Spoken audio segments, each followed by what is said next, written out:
Good evening. Welcome to the August 5th, 2019 meeting of the Stillwater City Council. I'll call this meeting to order and ask you to stand and join me in the Pledge of Allegiance. I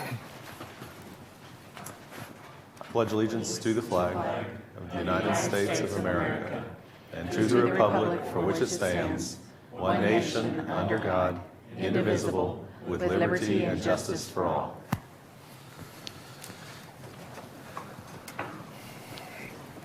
Thank you all for being here. We have a number of folks signed up for comment tonight. We've got a few public hearings. If you haven't signed up for public comment and you're planning to speak on one of the items on the agenda, please make sure you see Patty so we can get your name on the list. And we will jump on down to the consent docket. Before I do that, I'll welcome Assistant City Manager Melissa Reams. Totally froze. It's been a long You're day. not Norman, so I was. No, I am not I was very Norman. confused. And I'm very happy to be here. Thanks for being here, Melissa. Yeah, Thanks absolutely. for filling in. All right, consent docket. We have a number of items, minutes on the consent docket. We have a couple of easements that we're accepting, one from the schools with their construction. We've got a few other ministerial items there. Counselors, any questions, comments, items you'd like to remove from the consent docket? Motion to approve the consent docket. Second. We have a motion and a second to approve the consent docket. Please vote.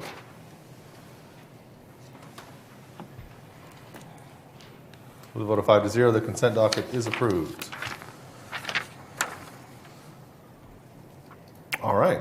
Public comment on items not scheduled for public hearing. I got to look through my list here real quick and see if anyone signed up for that.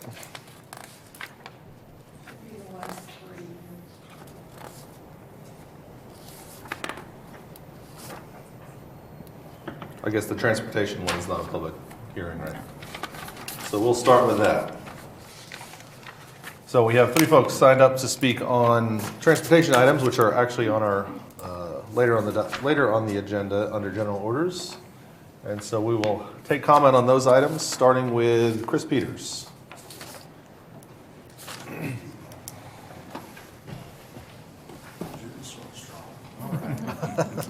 Howdy folks, Chris Peters, 1116 West Thomas Avenue.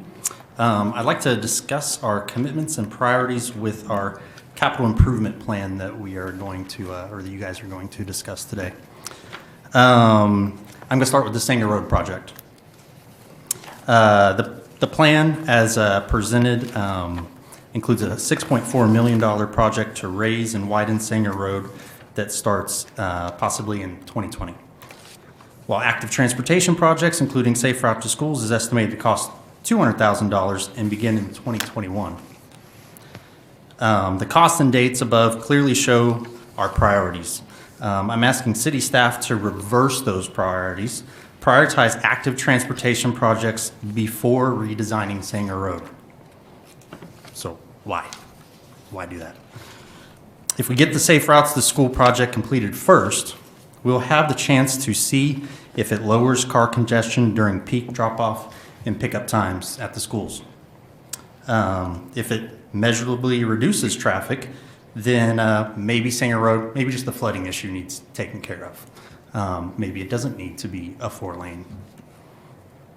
And it might also be possible that we can solve car congestion and getting our kids safely to school while maybe saving millions of dollars. So you guys probably know about the Safe Routes to School project, nationwide project. There are some grants and federally funded options out there, but I don't think we should wait for those. I think we should switch our priority around and spend the small amount of money first and experiment and see how that works. But we know that Safe Routes to School, they increase physical activity for the kids, they improve transportation safety, better air quality, enhance personal safety, and long-term cost savings, and ultimately greater student academic achievement. This is proven in many, many other communities. Also a reminder that if we go with widening Sanger to 4 lanes, it's still not possible that it will actually solve any of the issues that we're trying to solve. And we know this because you can look at what a 4-lane looks like in front of Westwood. Most people, most traffic there, I'm a parent there, I've done the car drop-off for a couple years now, and the traffic is from left-hand turns. It's of course, you got the school zone, slowing down, left-hand turns, of a parent trying to get in, and people start piling up behind.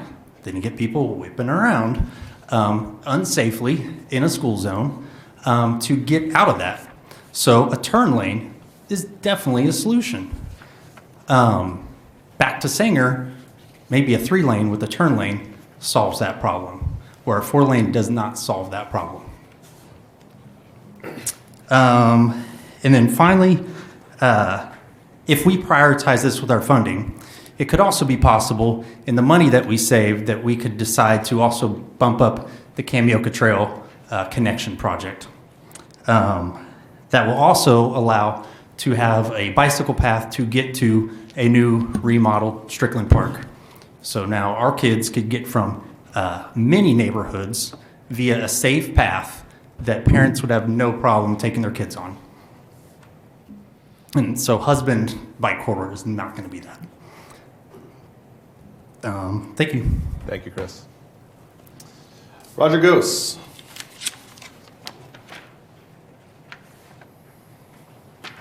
Got here just in time. Well, I thought you all might discuss it after the staff presented the report, so I was sitting watching. I guess what I've gleaned out of here, on alternatives,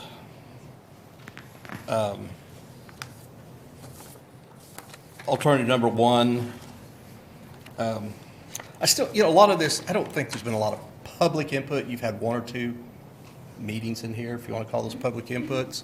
But sitting around in study sessions like we used to have at the schools, that hasn't happened. And to me, this really is staff's recommendations. It's not a whole lot of, 1 or 2 public meetings in here, and that's it as far as discussion. On the excuse me, the recommended actions, I would ask you to consider the alternative number 2. With modification of delaying or removing, I guess, the 6th Avenue consultant selection for right now. It says accept alternative number 1 with modifications by revising the proposed projects or delaying the PM and or the 6th Avenue consultant selection. I think the 6th Avenue, it could slide unless you're trying to having to tie that to ODOT's work on there, and I could see that as being an issue. Otherwise, the maintenance things need to get going. Those are critical. There's a lot more lead time than most people think on those. Thank you. Thank you, Roger. Kara Parsons.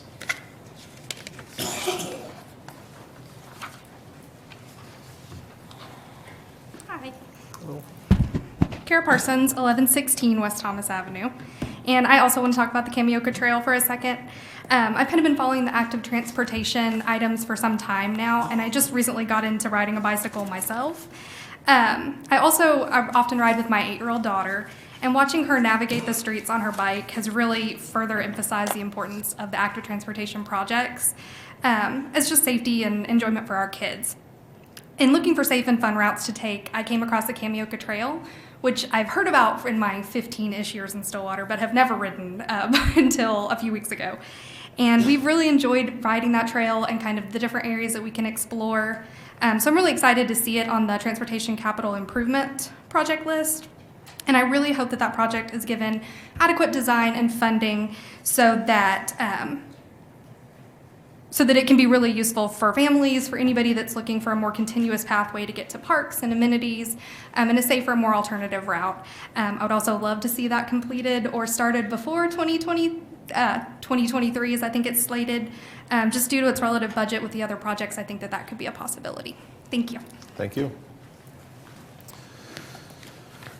All right, thank you all for coming and providing that input. We will move now to public hearings under item 7. Item 7A is receive public comment regarding a request from Gail Searing, doing business as Stillwater Weed LLC for specific use permit to operate a medical marijuana dispensary at 4626 West 6th Avenue, located in the CG Commercial General District. This is CC-19-117. Mr. Dorman, did we have good notice on this item? Yes, sir. Thank you. Paula, how are you tonight? I'm doing great. Glad to to see see you. y'all on a nice Monday evening. What we have before us is a request for a medical marijuana dispensary, and this does require the specific use permit. The property is located on the north side of West 6th Avenue. You can see it in the hatched area, and I would like to draw attention, we have increased the cursor size, so you Oh, can hey. see the There it cursor is. on the screen. It is the little things, right? So this property, it's formerly the Exchange Bank building out on the west side of town. It's the sort of a rusty sand color building, offset a little bit in the height, as you can see on the screen here. That's aerial view. And this is a view of the property itself. They will be utilizing about a third of this building. The rest of the building, they're proposing to use it for office space and CBD, which is not regulated under the medical marijuana laws. I'll be happy to answer any questions that you may have. And this is dispensary number 20. Number 20. Thank you, Paula. Counselors, any questions for Paula at this time? All right, I will go ahead and open the public hearing. We have three people signed up to speak, I think starting with the owner, Gail, is it Suring? Yes, sir.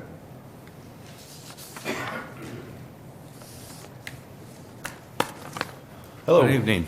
Good evening, Mayor and council persons. My name's Gail Herbert Sering, so I go by Herb for Herb's Herbs. I have 8 different companies. 4 of them are related to the THC hemp production. I have about a half million acre of greenhouses in Guthrie. I'm the main supplier for like Atwood's, True Value stores, and all the independents such as Under the Suns.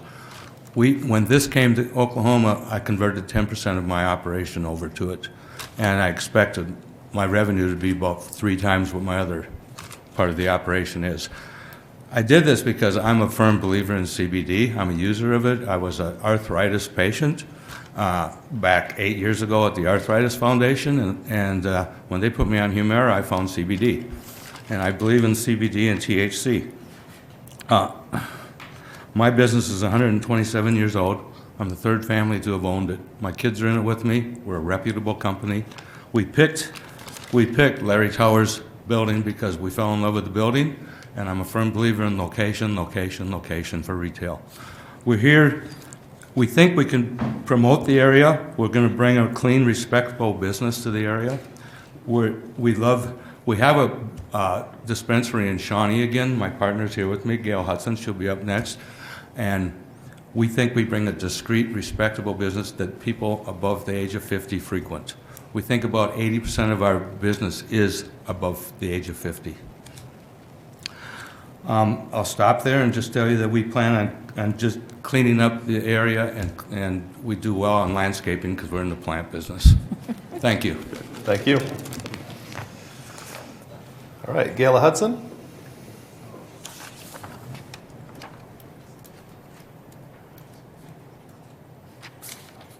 Hi, I'm Gayla Hudson. Glad to be here tonight. Thank you for having us and letting us speak. I'm a retired educator. I retired out of OSU about 7 years ago. I brought in many millions of dollars worth of grants that I also helped implement to schools across the state and help children. And really that's been my whole goal in life, is to help children and people in life and to help them do better. I've continued with that as a fitness and health advocate, and I believe that we're doing a great service for many people in Oklahoma. I've been running the dispensary in Shawnee. We do have about 80% of our people that are over 50 years of age. We have many people, though, that also have children that have seizure problems, and there's been some really wonderful things that have been taking place for those people that have those problems, as well as people that have cancer. I'm a cancer survivor. That's one of the reasons that I got into looking into the CBD. We also really help a lot of people that are trying to get off of painkillers, sleep medicine, sleep aids, and they are by the droves telling us how important that having medical marijuana and what a difference it's made in their lives.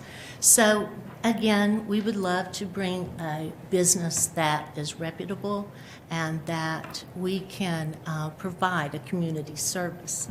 And also to help kids that we've got several, one in particular that said that they now can play soccer because of the lessened seizures that they're having with the medicines. And we would also like to donate and pledge $250 to the YMCA to buy more equipment for children to play, and particularly these children that have had health problems. So thank you for inviting us. Thank you. Thank you. Dee Lowry.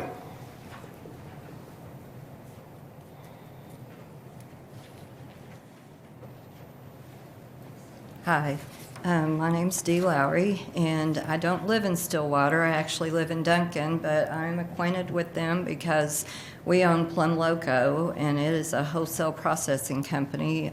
We produce topical pain products, both CBD and THC, and it's something that my whole family's passionate about. I deal with chronic pain, have for years, and I'm working at getting off my pain medicine. I have scaled it way back just with using my topical stuff myself. We have two sons. One is 34, and he deals with chronic pain, a lot of the same problems I have, arthritis, fibromyalgia, and stuff. And he has weaned himself completely off of his pain medication. And we have a 22-year-old that ever since he's been 3, he's been on a lot of really harsh medications. He deals with ADHD, bipolar disorder, things like that. So I've wondered what the long-term effect would be for him, you know, with the side effects of those drugs. But he's working with his psychiatrist out of Edmond, and so far he's been able to get off 2 of his medications, and we're doing it gradually. But anyway, it's something that's near and dear to my heart. I've been in their dispensary in Shawnee. It's a very nice place. You know, decent people coming in and out. And by the way, I'm over 50. So anyway, every day, we started this, you know, to help our family. But every day that I'm out meeting people in different dispensaries and everything, I meet so many people that say, wow, your products are so great. I've been able to control my migraine headaches, or I'm using it for my rheumatoid arthritis, or different things like that. And it just makes me feel really good that we're able to do that. So anyway, thank you. Thank you. We appreciate you being here. All right, I don't have anyone else signed up for this, so I'll close that public hearing and ask Paula what the recommendation of Planning Commission was. Thank you. The recommendation of the Plan Commission is approval on, it's actually a 3-to-1 vote because there was one abstention. Thank you, Paula. Councilors, questions, comments? I'm just going to make a comment here on this one. I appreciate you all being here, and you know, actually, of the 20 of these we've done, that was certainly the most thorough and well presented, and we appreciate you all being here to do that. I want to note, though, that there were some neighbors who came to the Planning Commission and had concerns and questions about this location, which I think is valid, you know, for any neighbor or person in our community that wants to have these discussions. Unfortunately, under the way this state law works, we really don't have a whole lot of leeway one way or the other. I think this sounds like a great business. I have no problem with what you all are trying to do. But I am very frustrated by the fact that we're not able to take citizen input into much account on these questions. And the fact that if there are neighbors who are concerned, there's not a whole lot we as a council can do. I think the Planning Commission noted similar concerns. It's not that we think you all shouldn't be here or any specific business shouldn't be here. It's a question of us as a community being able to make these decisions for ourselves. And unfortunately, the state legislature has not allowed us that opportunity in this case. And I think that's frustrating. I know some of the folks who spoke at the Planning Commission are frustrated by that. I'm frustrated by it as well. I know other councilors are probably frustrated with that as well. And I hope that the state legislature addresses the issue, that we are able to have these conversations about other types of businesses in the city of Stillwater. But these specific dispensaries, we have stricter laws about what we can talk about as a community, and that's frustrating. So just want to make the point and acknowledge that the folks who did come and speak before the Planning Commission, we appreciate them as well, sharing their concerns. But unfortunately, these are handled a little bit differently than the way we'd like to see them handled. So I hope the state legislature addresses that to some degree. That's just my comment for the night. Any other comments, questions, or motions on this item? Motion to approve staff's recommendation for the specific use permit at 4626 West 6th Avenue. Second. We have a motion and a second to approve this item. Please vote.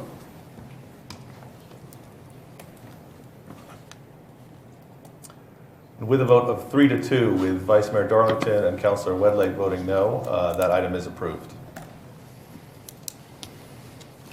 I'll just note that I was asked to tell people who vote no, just in case people at home who can't see, they know which way the vote went. If I just say the numbers, then people don't know who voted which way. So that's why I'm calling you out. Oh, thank you. Well, I think anybody that's followed this issue for any given amount of time knows what my vote is. And I will say, I don't want to take up too much time, but I certainly appreciate you all being here as well. It was a very put together presentation. My issue with the whole medical marijuana thing purely comes from science and my background there. So it's definitely nothing personal. So. All right, that takes us down to item 7B. Receive public comment regarding a request from Stick LLC for a map amendment to rezone property addressed at 821 North Main Street from RTM 2-family and multifamily residential to RSS small lot single-family residential. This is CC-19-118. Mr. Dorman, do we have good notice on this item? Yes, sir. Thank you, sir. Yes, thank you. This is a map amendment request. You can see the property that is outlined in the hatched area. So you've got McElroy along the south. Boomer is the road to the west that's curving, and this is an extension of Main Street running up beside the property. It used to be a former mobile home park in that area, if y'all recall. So they're seeking a rezoning. The RTM is the low-density multifamily zoning district, and in order to have single-family homes, you either have to rezone the property or each home would have to come through and get a specific use permit to be allowed in that zoning district. So they're just doing it all in one swoop. So they are looking to replat all of this property and turn it into a subdivision for single-family homes. All right. I'm happy to answer any questions. Any questions for Paula? How many single-family homes would be permitted on that size of property? There, if I recall from the Planning Commission, maybe 30-ish, and that's without having a plat in front of us. They've got some street and infrastructure already on the property there, so depending on if they have to tear all of that out and relay it based on how they would like the design. That will also depend on how much they can get in there. Anything else? Could I see the map again, please? Oh, yes, ma'am. You want the zoning map, or is that aerial okay? Oh, that's good.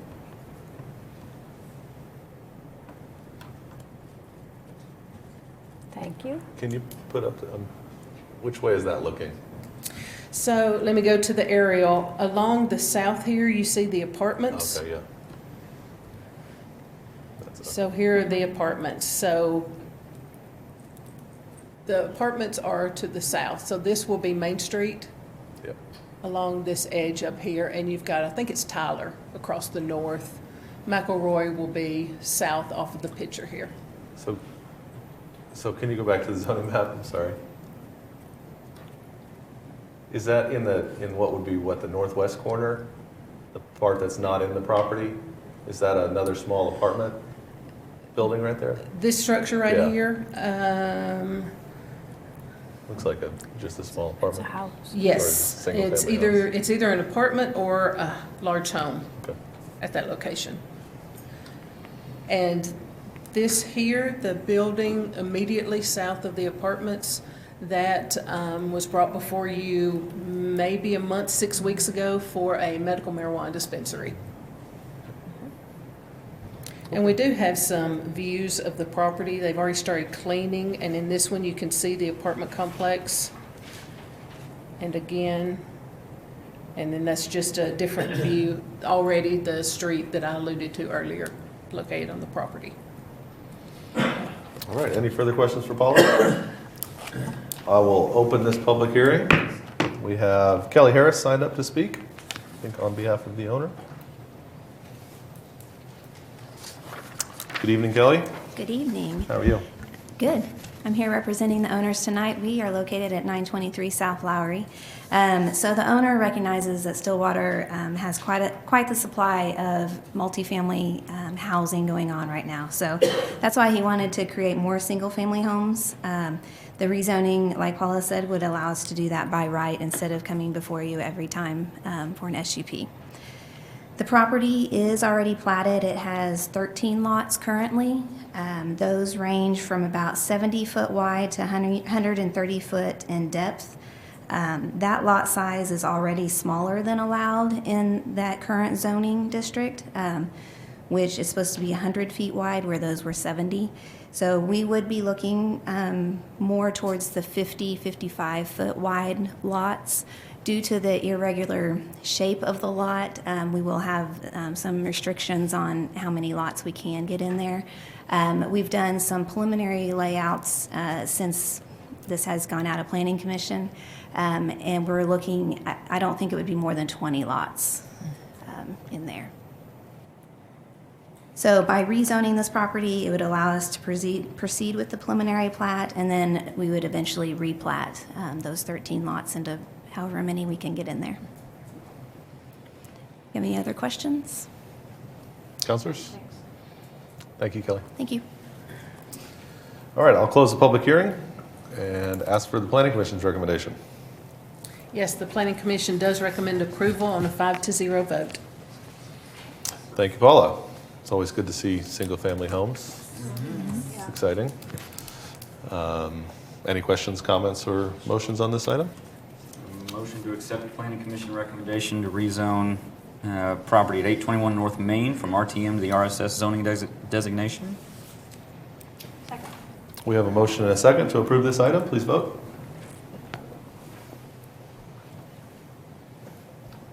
With a vote of 5-0, that item is approved. Item 7C.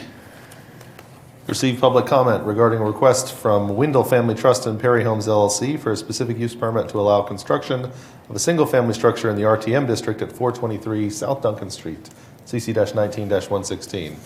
Mr. Norman, do we have good notice on this item? Yes, sir. All right, thank you.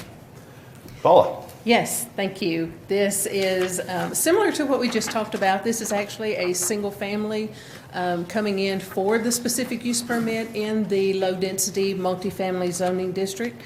The property is located on the north side of 5th, on the east side of Duncan. So in relation, this property here with the parking lot, that's Thai Cafe. So it is diagonal across 5th Avenue from Thai Cafe.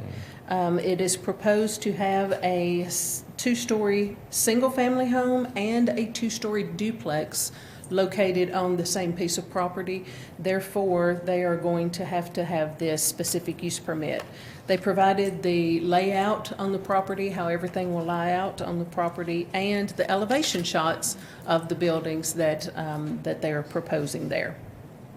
So here's a front view. There is an existing structure on the property, and all of this is going west toward Duncan. And there's a view from Fifth Avenue. Be happy to answer any questions. Councilors, any questions for Paula? All right. Paula, do you know why there are two separate buildings? I do not. We do have a representative here for the Okay. public hearing, so we Okay. can ask them that. Okay. I'll go ahead and open this public hearing. Diego Enzensberger? Enzensberger. How are y'all doing? Good to have you. Good. It's due to fire code that we had to split it up and do the duplex and then the single-family home. We would have had to provide sprinklers. Okay, that's an expensive addition, isn't it? Yes, ma'am. Although a safety issue when Yes, you have ma'am. people living in a building. Yep. Thank you. Do you, how many bedrooms are there, is a single family home? Yes, sir. It's 3 bedrooms, I believe. Are these single family homes that are designed to be rented out bedroom by bedroom? Yes, sir. So it's not really a single family home. It's an apartment building. Yeah. Why, I mean, so maybe this is a question for Paula. I appreciate that. Any other questions for Diego? No. Thank you. Thank you. We'll go ahead and close the public hearing and ask Paula for Planning Commission's recommendation. Planning Commission does recommend approval with a 5-0 vote. Can I ask you this question? Yes, sir. Why is this considered a single family home? Because of the way it's constructed. It is constructed as a single dwelling unit, so therefore it falls under the 1 and 2 family dwelling code. So it is a single family house. But it will never be used as a single family home. And I don't understand. I mean, it's constructed the same way a 4-unit apartment complex would be, or a 2-unit apartment complex would be. It just doesn't have separate entry doors for the units, right? I mean, that's A dwelling unit is more than just a bed and bath together. A dwelling unit has to have the cooking facility unit, so the kitchen. So this will have a kitchen and it'll have the separate, typically we see the bed bath combinations separately with all the rest of the common area, the den, the shared. kitchen, utility room as part of the shared. So that does classify it as single family because there's not 2 separate complete dwelling units in that one structure. what are the setback or spacing requirements between the 2 structures? Can they put them right up next to each other, or do they have to be separated by a? The only way they could put them next to each other is if they would connect them, and then the sprinkler would come into play. Yes, so if I recall correctly, it's a minimum of a 10-foot separation between structures. And that's without the firewall on each structure in between. And what is allowed in the RTM, the current zoning? So in the current zoning, you couldn't build a multifamily dwelling? You can, Okay. but it's the lowest density that we have. So there couldn't be a 50-unit apartment complex Sure. in the RTM. But if we were going to do a building much like this, but instead of just having 3 bedrooms, having 3 separate dwellings, however you want to define that, you could do that in this zoning designation That's correct. as it stands now. Yeah. Yes, that is Okay. correct. It's really only the fact that they're separating off one of these Right. from the others that requires a specific use permit. Yes. It's the structure, it's not the use, Yeah. which is the single-family terminology. Difference in building code and zoning code. Okay. Counselors?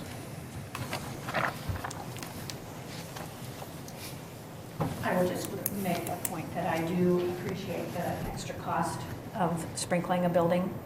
And it's a brand-new building, so maybe that's something, but I just really wish our students, and this is primarily a student living place, had the safety of sprinkling.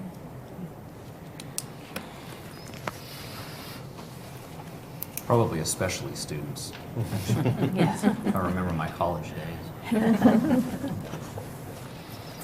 All right, further comments or motions on this item?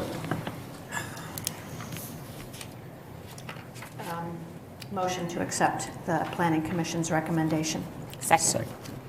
We have a motion and a second to accept Planning Commission recommendation on this item. Please vote. With a vote of 5-0, the item is approved. That takes us to item 7D, receive public comment regarding a text amendment to the form-based code. This is CC-19-120. Mr. Dorman, do we have good notice?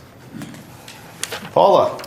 Yes, thank you. And I, in just a minute, will ask Lance Gross, our planning manager, to join me, as well as Ryan Harkins.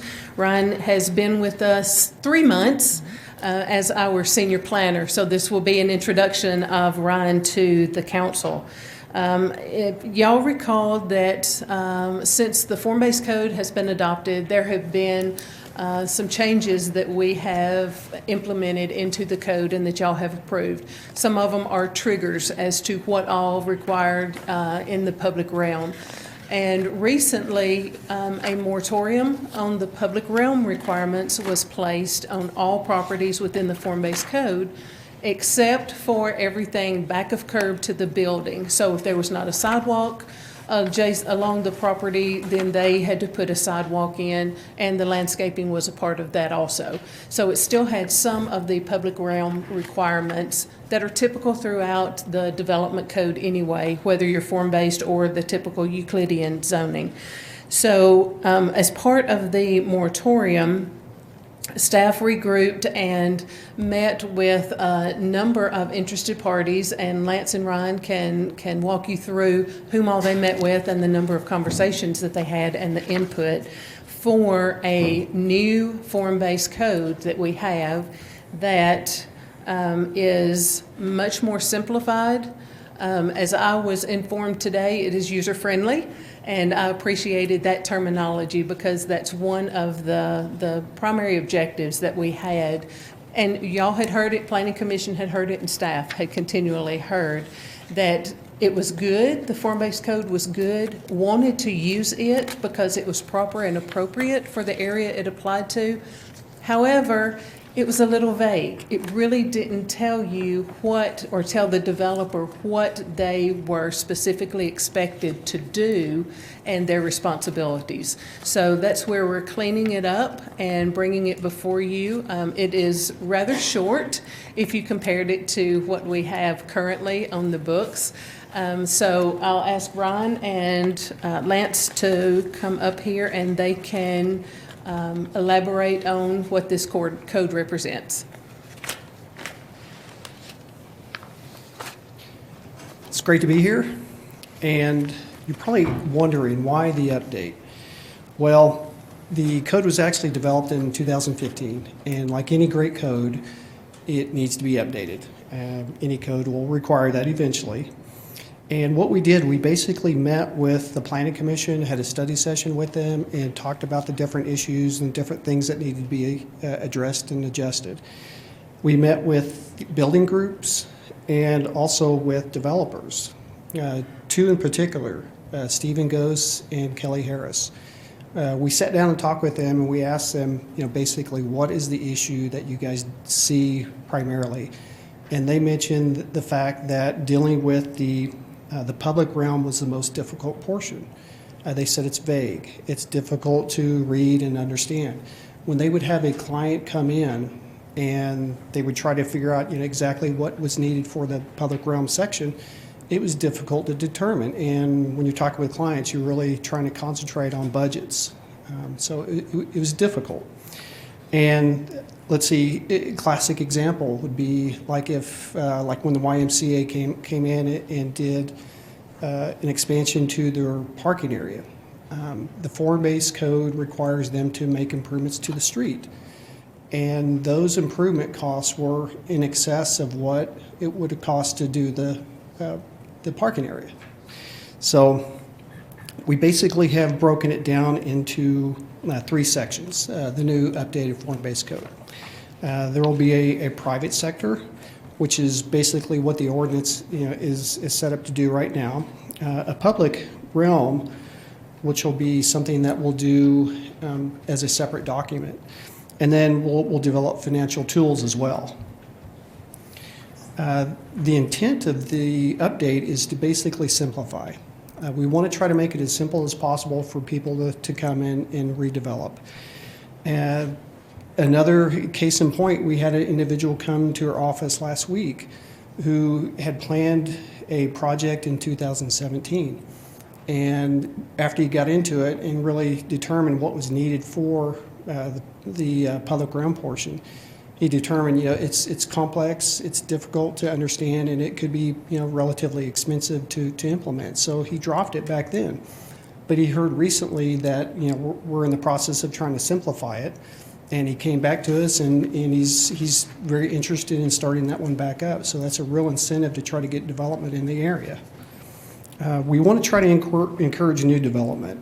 If people have property, instead of having to go through the process of making the determination exactly what's needed within the public realm, the intent is to try to simplify it, make it as easy as possible. And we want to try to encourage creativity and flexibility, and that's the whole intent of what the form-based code does. And then we want to try to create financial options. The way the ordinance is written right now, there are no financial options. And we want to try to, establish those so that the cost is basically shared between, public and private. And basically the update summary, what we'll be doing, we'll be taking out the public realm requirements. And right now it's set up so that developers who come in who own property, they'll have to pay for it all. But we want to try to do a public-private relationship between the developer and the city. And we also want to try to develop the public realm master plan.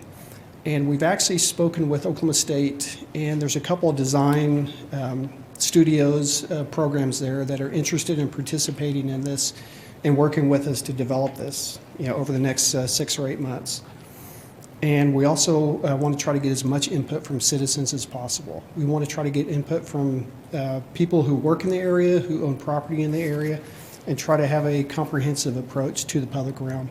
And the public realm basically is anything within the right-of-way.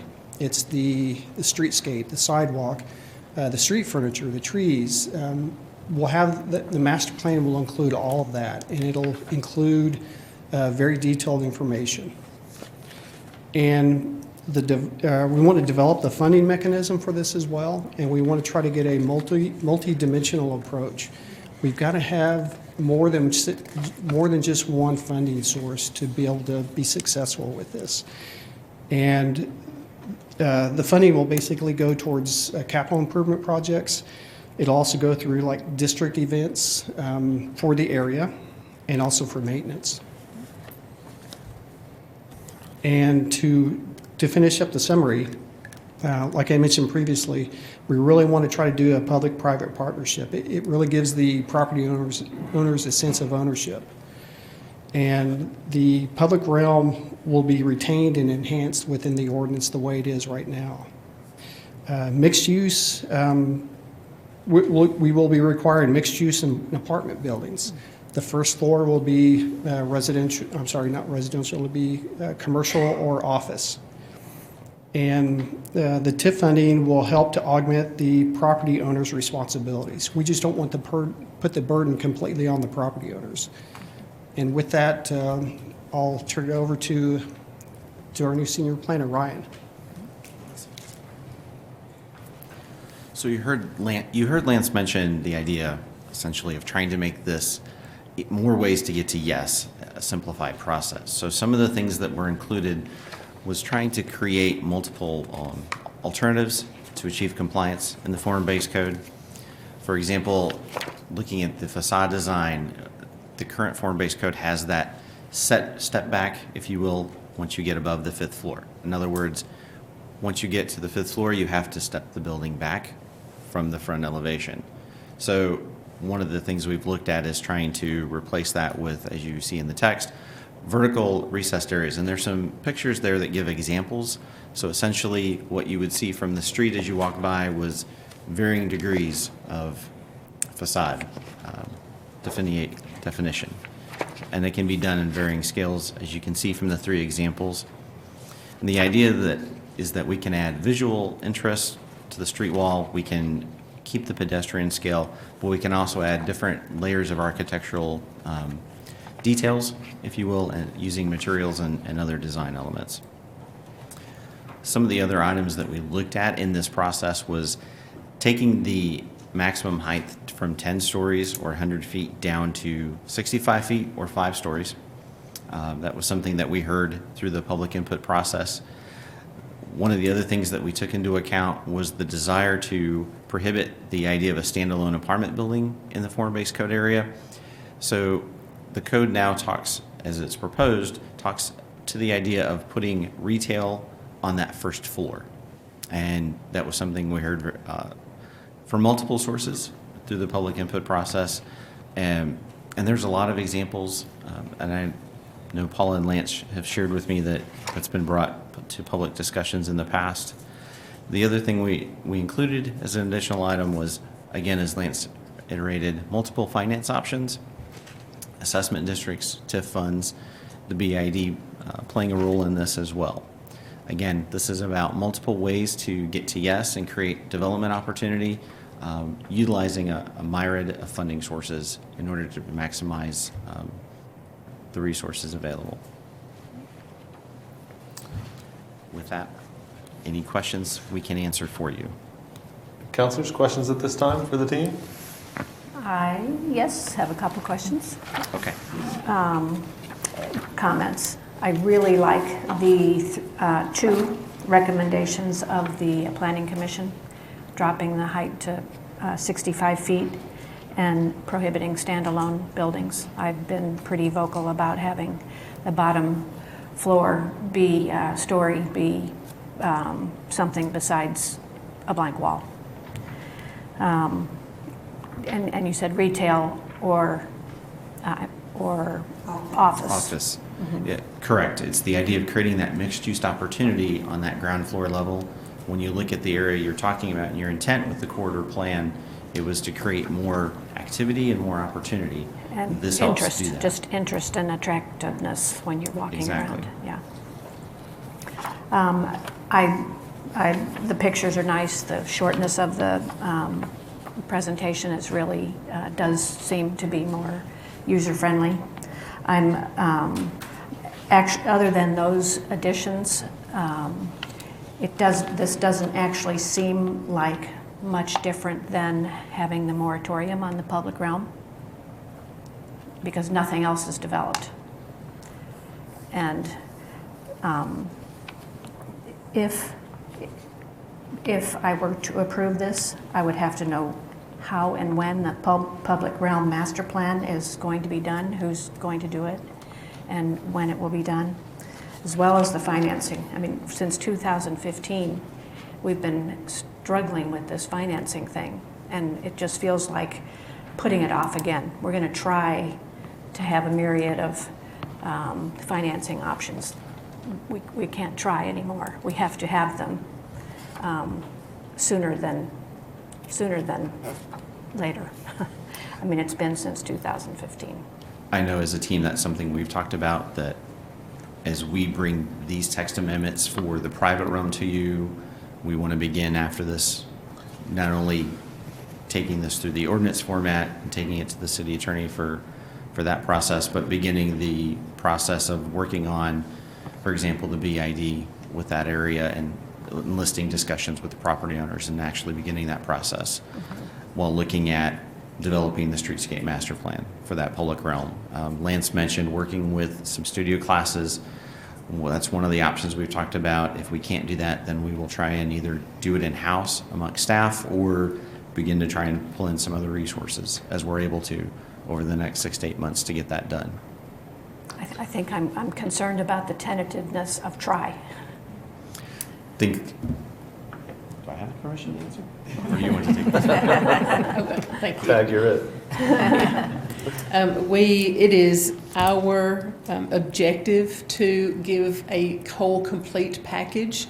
As Ron mentioned, we wanted to go ahead and get the private part of this going because we know of a number of private enterprises out there that are just hanging out in the wings, waiting to see what is coming out of this form-based code. We are committed to the public realm. One of the things about the public realm, it ties with the financing. There's already the tax increment financing district that is over this as well as the downtown area. So the TIF is already in place. We are debating amongst ourselves, and I say I'm going to win, that the assessment district should be based on the street type, because we have reduced, if you recall, there were 11 or so different street types in the current code. We've reduced it to 4. Those 4 street types have different sidewalk requirements, bike path or track requirements, landscaping requirements, lighting, etc. So the more intense the requirement of that public realm space, the more benefit is received from the adjacent properties. Therefore, the assessment, I believe, should be different based on the street types. So therefore, the public realm types. Until we have the public realms defined, we won't know what those assessment values for those properties should be. We will be completing this some form or fashion. The public realm master plan, as well as the utility plan. The utility plan had not been discussed previously. That will allow the city, as the responsible utility owner primarily, to take a look at what can we put in the alleys to remove it from the front face of the buildings. So that's something that has always been needed to be done. We've got the staff on board now that if it does not get approved through Oklahoma State, then we are going to take it up on our shoulders, and we'll be doing that not solitarily. We are going to involve the property owners and the tenants and the business owners in the form-based code area. But I cannot give you a certain January 1st of 2020 that everything will be done. Paula, I just wanted to step back for just 1 second. You're mentioning, so I think most folks understand what the tax increment finance district is. We've had lots of discussion about that. But you were talking about assessment districts or the creation of it. Can you just really quickly explain what that is so that people understand what it is you're talking about there? Certainly, thank you. Assessment districts are where, because of the cost to make these improvements, then each and every property is going to be assessed a formulaed value to offset the city's cost of making those improvements. So, for instance, if the improvements ranged to where your 50-foot wide property, their portion of the improvements along that street came to $12 a year, then that would be an additional cost to that property owner for that assessed amount. And once again, it's formulated out, and it has that direct tie to what is the cost and what is being provided to me that I'm assisting in paying for as property owner. Do we have anything else that's comparable to that in the city right now? We do have a number of assessment districts. Currently, we have some pavement assessment districts. Bill can correct me on this. I think we have other utility assessment districts. Has not been used a whole lot in the past few years. The closest thing that we have had is the business improvement district, which everyone is familiar with, that served its 10 years and was released in 2017 for the downtown area. It's similar.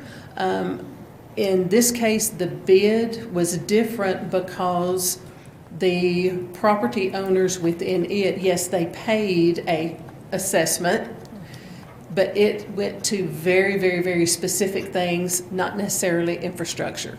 The assessments were much less than an infrastructure assessment would require and would necessitate. It went to the facade grants where they could fix up their front door and their curb appeal. Went to some of the minor remodels in there. Part of the assessment through the bid, and it still continues, the landscaping that is in the downtown area. Events was another that it went to. This assessment would be more the infrastructure and the utility assessment to make those specific improvements within that right-of-way. Do you know, I know you said that you're looking at kind of how those assessment districts might be defined. Do you have any thought as to kind of what, and then also mention that we'd be looking at some public, private, opportunities to get things done together. Do you have any idea or thought to how, kind of what percentage in or what kind of level of effort in from those assessment districts would be covering those costs? Like how, do you know what didn't phrase that very well. I'm wondering how much those assessments will cover in making these public realm improvements. Certainly, one of the issues that we have anytime the city goes out and does something and hopes for and plans for any assistance, financial assistance back to help offset our cost, is we're doing the business in today's time. It may not be paid for 10 years or more. So there's a time differential that we can anticipate and hopefully write into the formula, but we don't always necessarily come back with a full recoup of that. We have not had the conversation yet as to, okay, is the city going to put in 5%, say, or any percentage like that, because we don't have the full picture of the public realm and what it will take to make these improvements. Sure. I think I have one more question for now.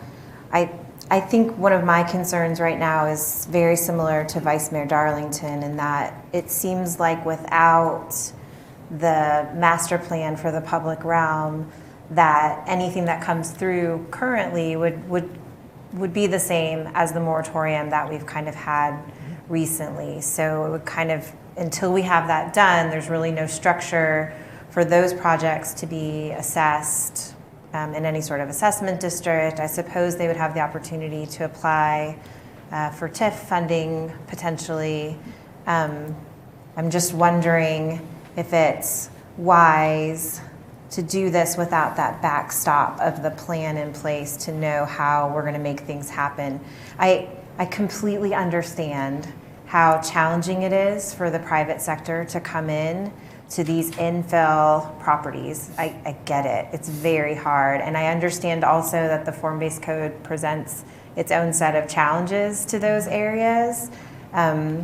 But I also know that we put the form-based code in place for a reason. We expect and desire this part of our community to look a certain way and kind of act a certain way in terms of its energy and activity level and all of those things. And I'm hesitant to let go of that, even if it's for 6 months or a year while we're planning this. My curiosity is the businesses that you mentioned were kind of lining up to have this approved. I mean, they still don't know how much it's going to cost. Correct, they don't. And that's been the whole problem. They do know that they individually will not be responsible for the public realm that is adjacent to their property. Wholly responsible for it. The assessment district, yes, we've had those conversations with them. Of course, they like the TIF that's already in place because it is already established, and it's identified within the parameters of the TIF what those funds can be utilized for. So public realm would be one of those, infrastructure. Right. Yeah, so I mean, it really seems like the question is what happens in the meantime, right? If we adopt this, and it sounds like us adopting these text amendments tonight would still require an ordinance to be passed at some point before they become effective. So there's some time before this actually kicks in. Yes. But, I mean, basically what we're doing here is we're separating the building design requirements of the form-based code from the street design requirements and the utilities and all that sort of thing. Correct. And then we're adding some funding stuff in. So it's great from doing all that, but what happens 6 months from now when somebody has a project, they want to do it, and we don't have the assessment district thing figured out yet, but we've got this passed, how do we make sure we don't lose the ability to actually collect that?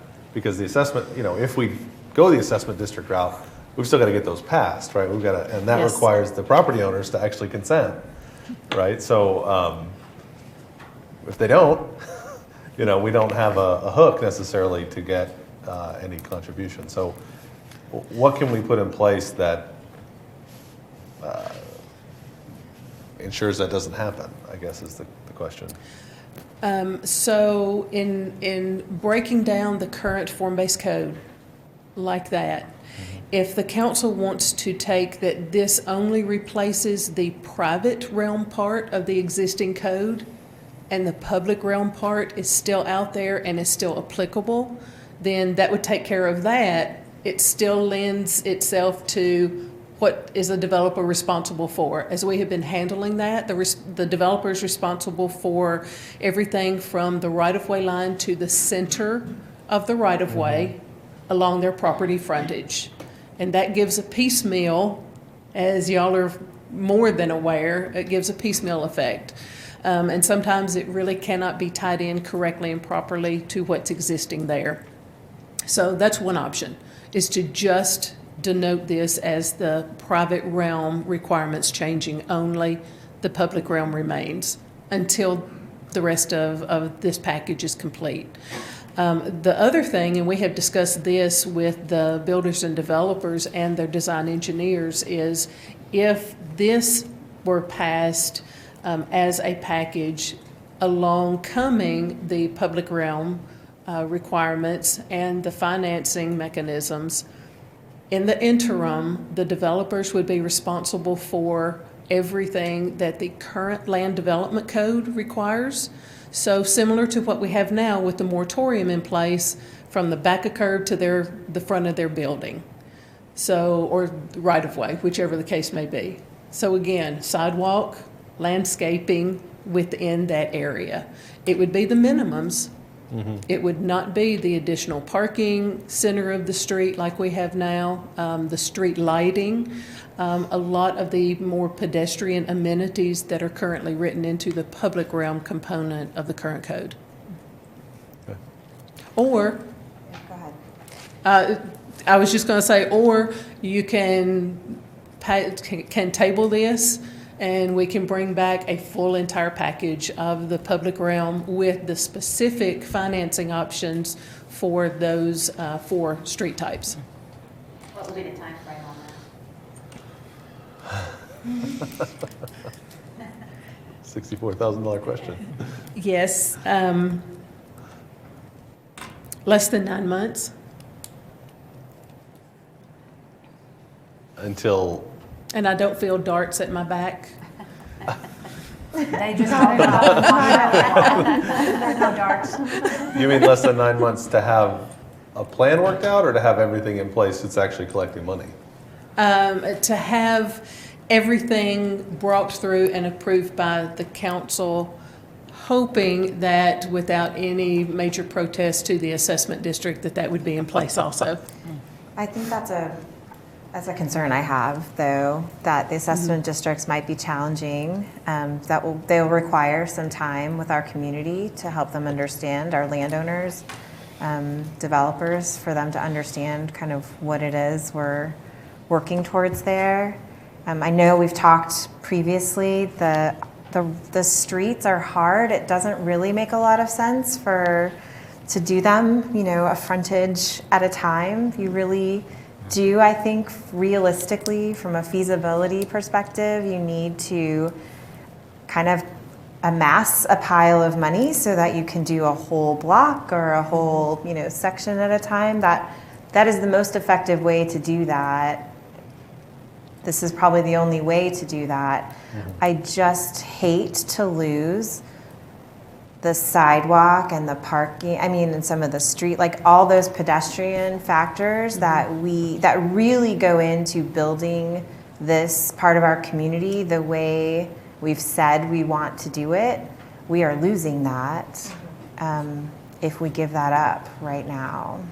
What about the possibility of something like, and I don't know the numbers, so this could be totally off base, but one of our concern right now is you're going to do a $5 million project in this area, and current public realm requirements add an additional 10%, I don't know, 5%, 2%, whatever it is, to that. Or it's just we're not sure exactly how much it's going to add at this point. If we just added when you do a project like this, you're going to owe a 2.5% additional fee that you pay into the public realm fund as part of the project, and you can pay it over a 5-year period or something like that, sort of the same way you would do it. Because really what this assessment district is doing is taking a portion of that cost that right now they're required to pay up front when they do the project. Say it costs them $100,000 to do the public realm. Well, you've got to do that when you do your project. And the assessment district says, well, we'll take on a portion of that. So you're only going to pay $75,000, and we're going to let you pay it out over time against your yearly property. Basically, just goes on your yearly property tax bill, right? So that you don't have to pay that whole $75,000. Well, let's just tell them now, if you're doing that project, you owe a $75,000 fee that goes into the bucket for public realm improvements. If we don't use it all, or if that calculation ends up not being, if we overshot it, we'll give it to you back. If you didn't, then that's on us. But at least we just tell them at this point, what we're going to do is we're just going to set some percentage that makes sense of a public realm fee that goes into the public realm bucket when you do your project, and you can pay it over time. And then if we get to the point where we decide the assessment district makes more sense, because we actually do want to include the non-redeveloping properties in the assessment district. That's what the assessment district gets us, is the people who aren't necessarily redeveloping right now. They should be chipping in, or we may feel like they need to be chipping in on the public realm improvements too. And so when we get to the point where we're saying, okay, now we're going to do this assessment district, then we sort of figure out how to make it work, right? But in the meantime, we can say, okay, we know there's a fixed cost that you're going to have to put in. It's a reasonable percentage of your property, of your project, and maybe it's a sliding scale. If it's a big giant apartment thing, it's a little higher percentage. If it's a small thing, it's a small. But at least it gives the developer a set number that they know they're going to have to add on to the project cost that goes in there, and then we know we're getting some of that cost covered going forward until we've got a more complex or more detailed plan to do this. I don't know if that makes any sense. We need to start getting these projects done, and we need to give these people clear information about this is what it's going to cost you. We need this district redeveloped. There are projects out there that have been, we've talked about them for years. Yes. And there are people who are ready, and we're just not ready to give them the certainty they need. And it is complex, and it's a problem that we need to solve. Could we redefine the public realm area to be more narrow to just the street for now? Back a curb to back a curb. And that's kind of what. Is that where we're at right now with the moratorium?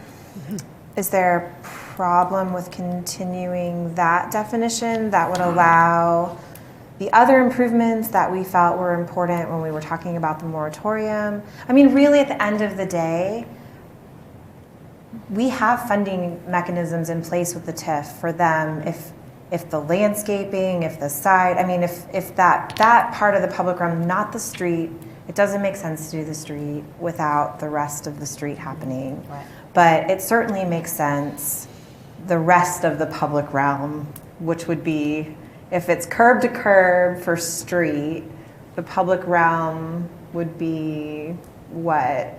Back a curb to right of way. Front of the building. Back of curb to, okay. Can we maintain that Say you have to do the backup curb to the front of the building. Yes. You have to do that. You have to do that. And if part of the if that's a burden for your redevelopment, you can apply for TIF funding. Yeah. Well, the problem, I guess, there is just that we still need the right-of-way master plans in place so that we know, because those going from 11 streetscapes down to 4, that's now changing, or Yes. going to be changing in terms of we're saying you need a 10-foot wide sidewalk and Right. you need tree wells that need lighting. So we're gonna have to get that in place before we can give them that certainty too. But I agree. I mean, I think that makes sense. This seems reasonable to And me. then, are you saying that then the developer just should have no responsibility for curb to curb? No, I think we need the assessment districts to come in and support that. I mean, and I don't know what the legality would be for us. Can you to establish a fund for the curb to curb? Is that challenging for us if it's a project down the road? It's difficult to use an assessment district for that if the uses are speculative in nature. But to the extent that you have more concrete your plans are for that area, the easier it is to do. You can also make the assessment district smaller. You don't have to have, you can have a series of assessment districts as opposed to a single one.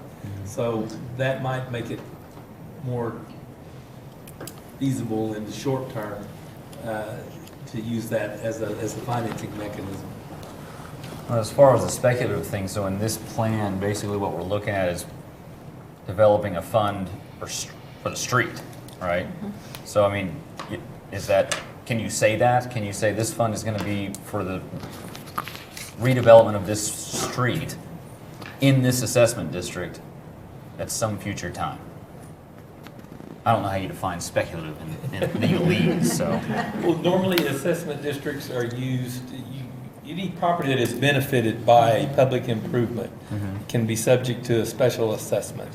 And so usually when you set those up, you have your intention is to use bonding as a mechanism to do the initial upfront funding and then to basically pay off those 10-year notes by the imposition of an assessment against all benefited properties.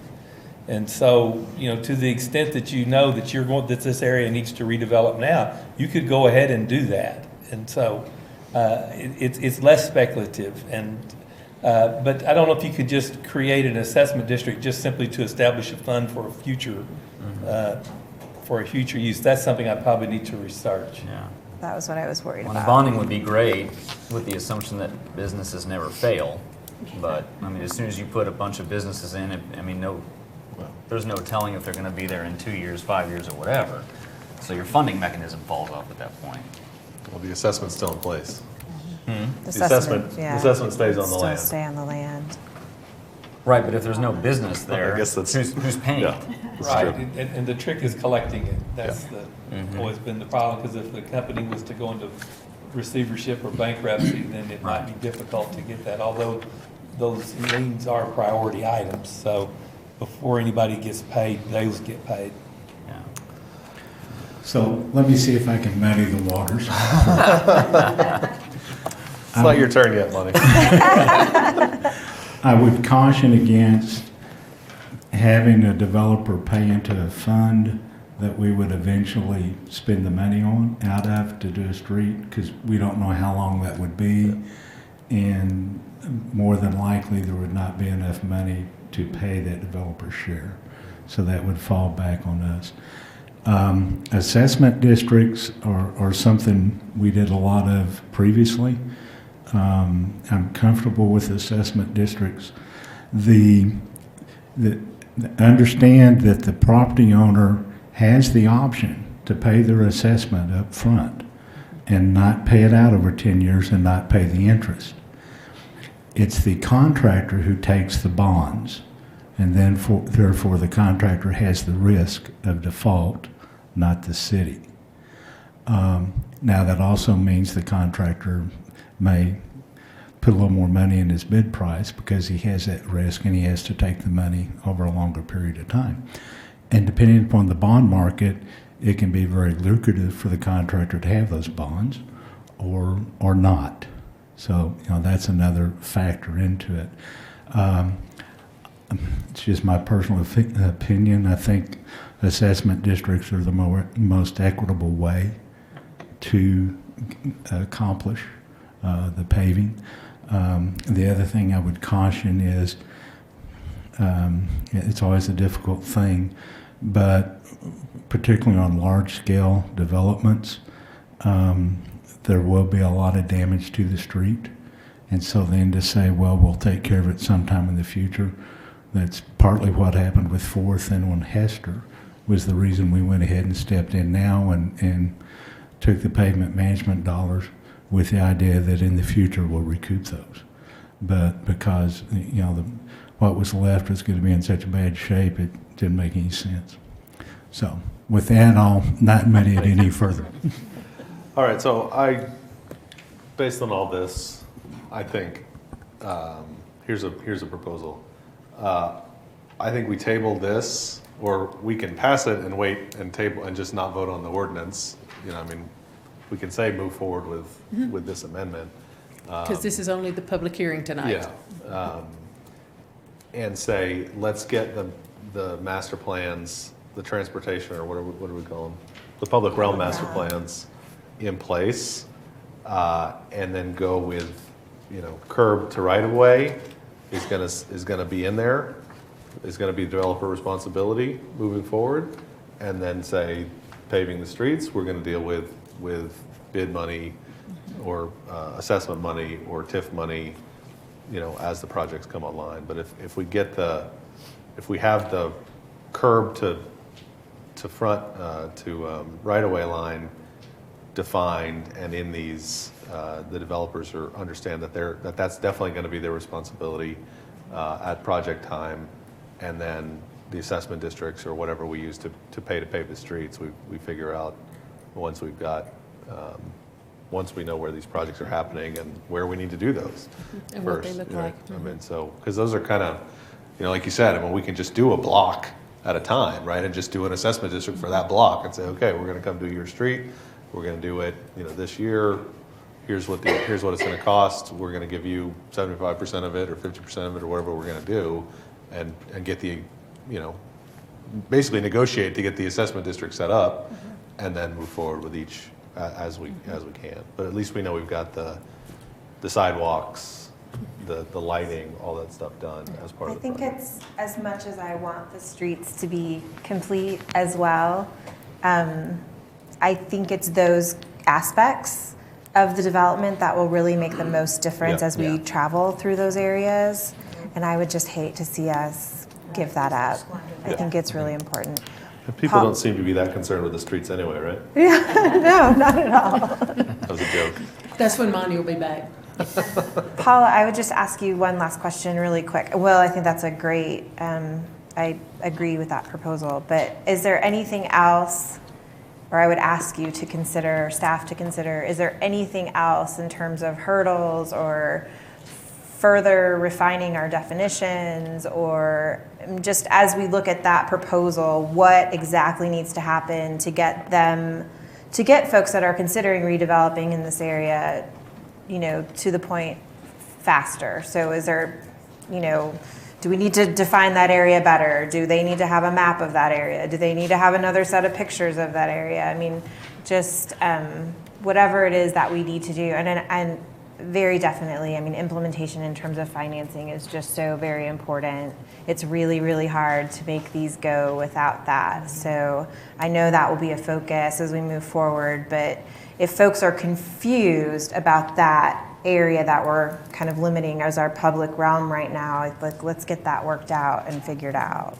And I know you guys have done a lot of work already in terms of limiting the street types and things like that, not to say that you haven't, but I would say let's push really hard on that area right now to make sure folks understand you will be responsible for this, and this is what that looks like. Mr. Millis, what do you have to add to this question? Don't mean to muddy the water, but there is something else that I think to keep in mind, kind of related to the streets, and that's the utilities. Because you've got a number of utilities that are sometimes under the street, sometimes under the sidewalk. Depending on the development, they may need to be upsized. depending on their age and condition, you don't want to put down a new street on top of old utilities. So at some point, and I'm late to the talk about the form-based code area, so I don't know what you've already covered, but I do want to make sure you keep that in mind. Yeah. Good point. I think So the it's one of utilities the master bullets. plan. Can we Yeah. maintain that as part of the, looking at the utility master plan? I think is how is that what you called it, Paula? Yes, yes, so we're looking at a public realm master plan for above ground, and then the utility master plan would be the below ground infrastructure. But that would also include looking, as I mentioned, where could we put something in the alleys, take it off the front of the face? Yeah, I think that's a really great, makes sense. makes sense. Bury it? Bury it. Can you bury it? May I just Just clarify? takes money. We'll find it, right? Yeah. All of the form-based code, the height reduction applies to all of the form-based code, Yes, every transect. yes, every transect. That is our recommendation. Okay. Now, we have just the area within a block or two of Right. campus that's Right. limited, but this would apply to all of the form-based code So that would area. even come down from 7 to Yes, 5. ma'am. Okay. They're just, I know that was just added recently, but there are some references to over 5 stories or 10 stories in the pictures. Yes. Okay. We don't want any confusion. Right. What do we need to do for you in terms of? First thing we need to do is actually open our public hearing on this Oh, item. okay. This is here for public hearing. So I will open the public hearing on this item. There is nobody signed up to speak in this public hearing, so I'll go ahead and close the public hearing. And now we can ask. Sorry, Paula. well, jump the gun. What do we need to do for you, Paula? So it sounds like that holding the hearing tonight, not moving forward with the text amendment ordinances is item number 1. Have staff, through ourselves or arrangements, develop the public realm master plan and the utility master plan. And as those are processing through to the council, have the financing mechanisms tied to those so they can be tracking right along with them. Is that the direction I have heard?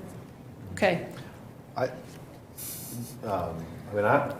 I think it's okay to approve the text amendment for this portion of the code, right? I mean, and then just, we just won't vote on the ordinance, or we would just hold the ordinance until everything else is ready, right? Just to kind of clean up this portion of it, since, this part is, if you're. Okay. Do we you need feel to like that? add any language specific to the public realm and how we're defining it right now? I think go ahead. I really believe that if we don't change any of the public realm requirements in the current code, Okay. all of that will still apply. Okay. This will just apply to the private realm, which is on the private property. Okay.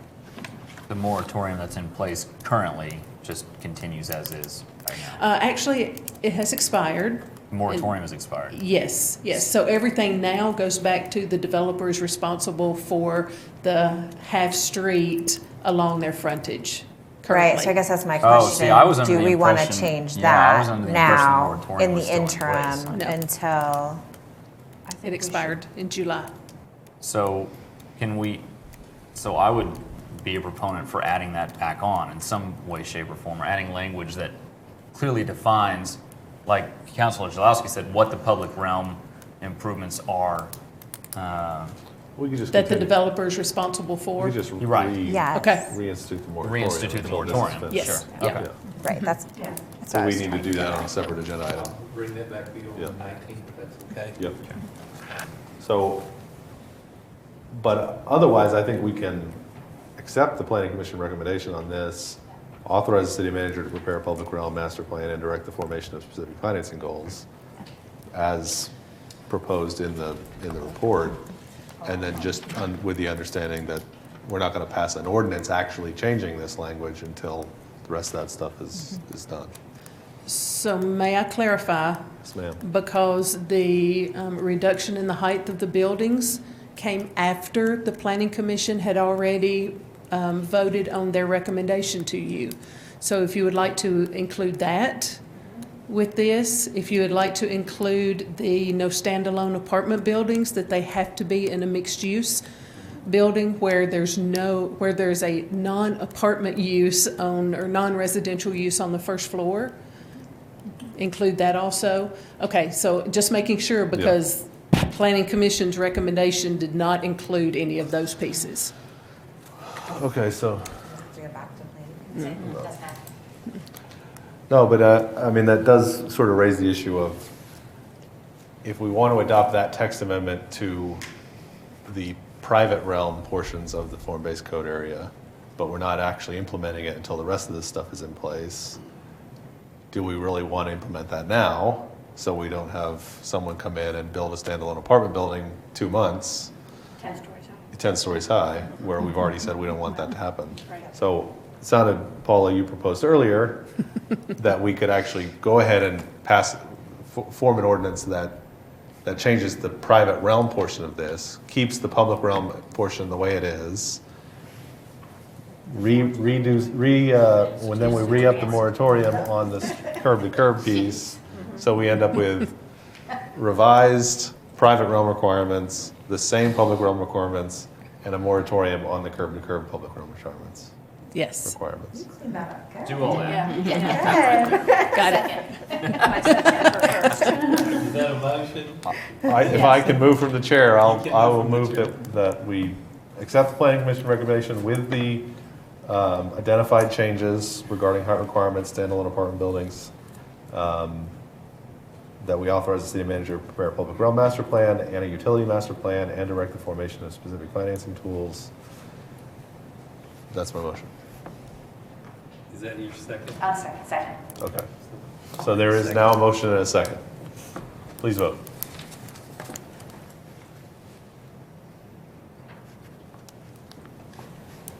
We voted 5-0, that motion's approved.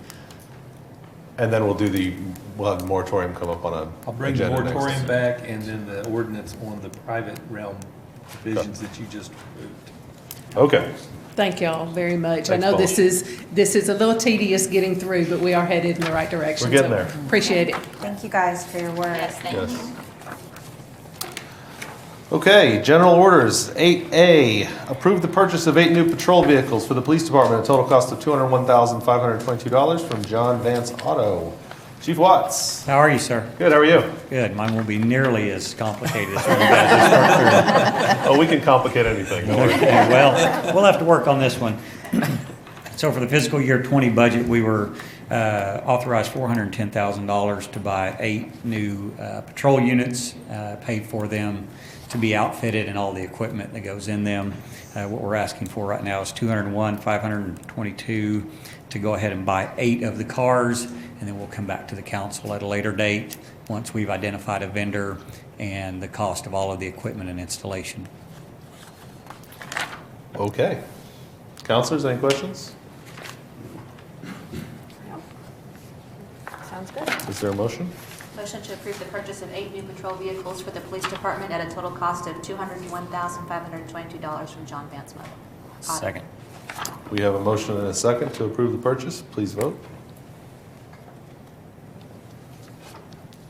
With a vote of 5-0, that item's approved. Thank You're you. right, that was simpler. Thank you, Chief. Do we get a ride along? Yes. Once we get them built. All right, 8B, approve recommendation to reject Vance Brothers Inc. bid and reward contract for the preventative maintenance technique of high-density mineral bond to Andale Construction for fiscal year 19 pavement management program projects in an amount not to exceed $340,000 and authorize the city manager to sign the contract. Mr. Carnes. Good evening, Monty Carnes, Director of City Engineering. Fiscal year 19 pavement plan, and I have that on the screen if somebody could put that up, please. Included projects for what we call high-density mineral bond overlays. That's a new technique, and it's the projects in whatever color That's blue. that is with around the cursor. I believe it's blue, but I believe that'd be correct. But anyway, That's primarily for residential streets to extend the life of the streets. It's about 14 and a half lane miles using that technique. We received 2 bids. Vance Brothers Incorporated bid a product that's similar but not the same. Our research leads us to believe that their product doesn't last as long as this high-density mineral bond. The drawback on the high-density mineral bond is it is more susceptible to being worn off by traffic, so it's not a good technique for collector streets or arterials, but it does seem to work well in residentials. So our recommendation to you is that you reject Vance Brothers' bid as not meeting the specifications, award the contract to Andale Construction. Councilors, any questions? Monty, are these the projects that are listed on the 5-year street maintenance? Yes, ma'am, they're plans? the Are ones the very listed top for ones? 2019. Okay. And those are relatively recently been like redone, right? They were overlaid. Yes, we think they're still good candidates. They're not brand new. It really helps if you put this down when they're brand new, but we still believe we'll get some good life out of it, extend the life of those residential streets. And then going forward, are we going to try to do this? I mean, assuming this works out okay, are we going to try to put this on as soon as we do a new one? In residential streets, yes, and I anticipate that would be in our standards, that if you choose the asphalt option for your residential streets, you would top it with this. Okay. That's not presently in our standards, but as we revise them, I would anticipate that being the recommendation to you. Okay. Councilors, questions or motions? Motion to follow staff recommendations to reject the Vance Brothers bid and award the contract to Andale Construction. Second. We have a motion and a second to approve this item. Please vote. With a vote of 5-0, that recommendation is approved. 8C. Another item in the fiscal year 19 projects was for the micro-surface overlays. You've seen those many times. We typically do those on a lot of our streets. This year, the projects, I'll highlight University from Western to Monroe. That's one of them. Washington Street as well would be another. And again, it's the projects in that color. Vance Brothers was our only bidder. We typically have 2 bidders. The second bidder just failed to get their bid in, and Vance has historically been the low bidder for the last 3 or 4 years in this. So our recommendation to you is to award it to Vance. And I'm sorry, I don't have how many lane miles that would be. Oh, there it is, about 10 and a half lane miles of improvement. Motion to approve the award of the bid contract for the thin surface overlay for fiscal year 19 pavement management program projects to Vance Brothers in the amount not to exceed $470,000 and to authorize the city manager to sign the contract. Second. We have a motion and a second to approve this item. Please vote. With a vote of 5-0, that item is approved. Item 8D. Okay, now for the fun one. Look at an update as we've talked on in April and then again in June to get additional input. We're going to cover 3 or 4 things tonight. We're going to give you a quick status of our current projects. We're going to do a quick overview of our pavement management. I'm going to ask for a recommendation in that area. We're going to summarize the public input, and then we're going to talk about the capital improvement options for street based on that public input, our interpretation, and again, we're looking for your guidance and input as well. Status of ODOT and city projects. Perkins Road, we're actively acquiring the right-of-way. We've secured 10 tracks. Another 15 tracks look good for settlement. We've got 8 tracks, it's more like 7 now, that we're getting down to final offers or / condemnation on those. We anticipate at your next meeting that you'll see items to approve the purchases of some of these items. Any questions on Perkins Road? So assuming that happens relatively quickly, when do we expect construction to start? So ODOT still has it in their fiscal year 2021 funding. The division engineer and I talked last week, and he asked if he wanted me to hold that, and I said yes, that we're still trying to get right-of-way acquired and utilities acquired so they could move it up if possible. But that's still being held for fiscal year 2021. Next item is airport arterial extension. That's the first phase. We're about 30% of the drawings completed. We've done the environmental assessment is ongoing, and we've started looking at some utility relocations for it. And then the last one would be the 6th Avenue project. The consultant interviews were held last week. I sat in on those. ODOT and their schedule has them selecting that consultant this month, starting negotiations with an anticipation of getting them a notice to proceed by December 1 of this year for them to begin the design of the project. And that's slated for 2025? I believe 2025. It seems like a long ways off.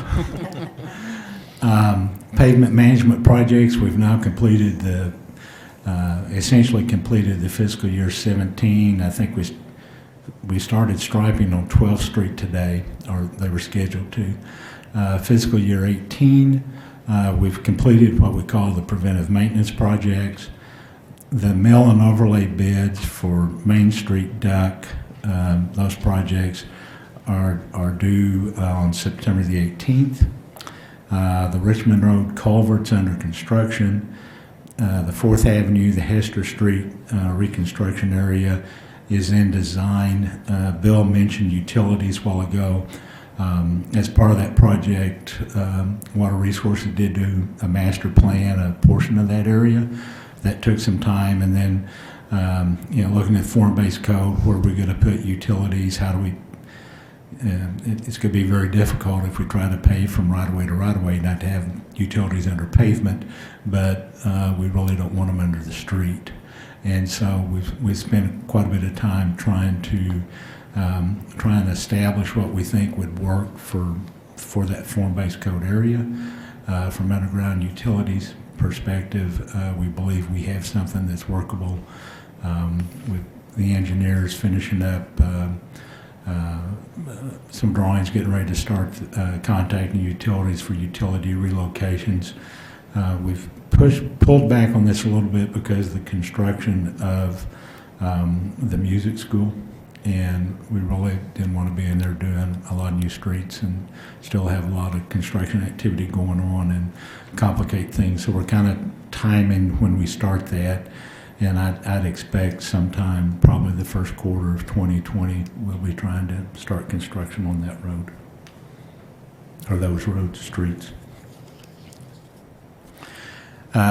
Fiscal year 19 capital projects. Pavement markings, that contract was awarded. The 2 bridge projects, so we're trying to acquire the right-of-way on those, and we're ready to start as soon as we get the right-of-way.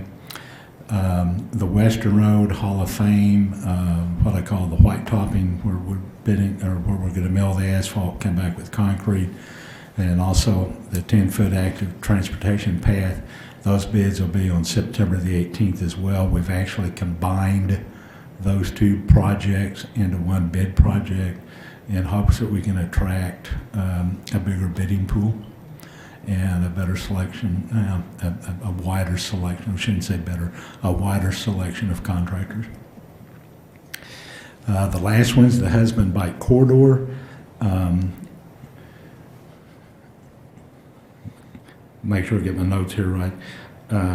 Marketing and I, we've been working on putting the finishing touches on the public improvement, and particularly the Speak Up process. Speak Up Stillwater, I believe is what we're calling that. We anticipate, or don't anticipate, we'll start the public meetings and design in September when the students are back. The BPAC has representatives on the Citizen Committee, Advisory Committee. The Chamber Infrastructure has a representative. We anticipate getting students from OSU on that as well. That's one of the reasons we kind of pulled off. You'll also remember we found out about a build grant from the federal government that if that's selected, we can dramatically increase what we can do on this project. And we'll know about that October or November if it's been selected. We'll take the public input based on both projects and see which way we go. And we'd anticipate, having a design ready for that sometime early next year. And part of that depends on which project, we end up getting picked. Also noticed that in our pavement management, we've begun to include some of those streets for treatment as well.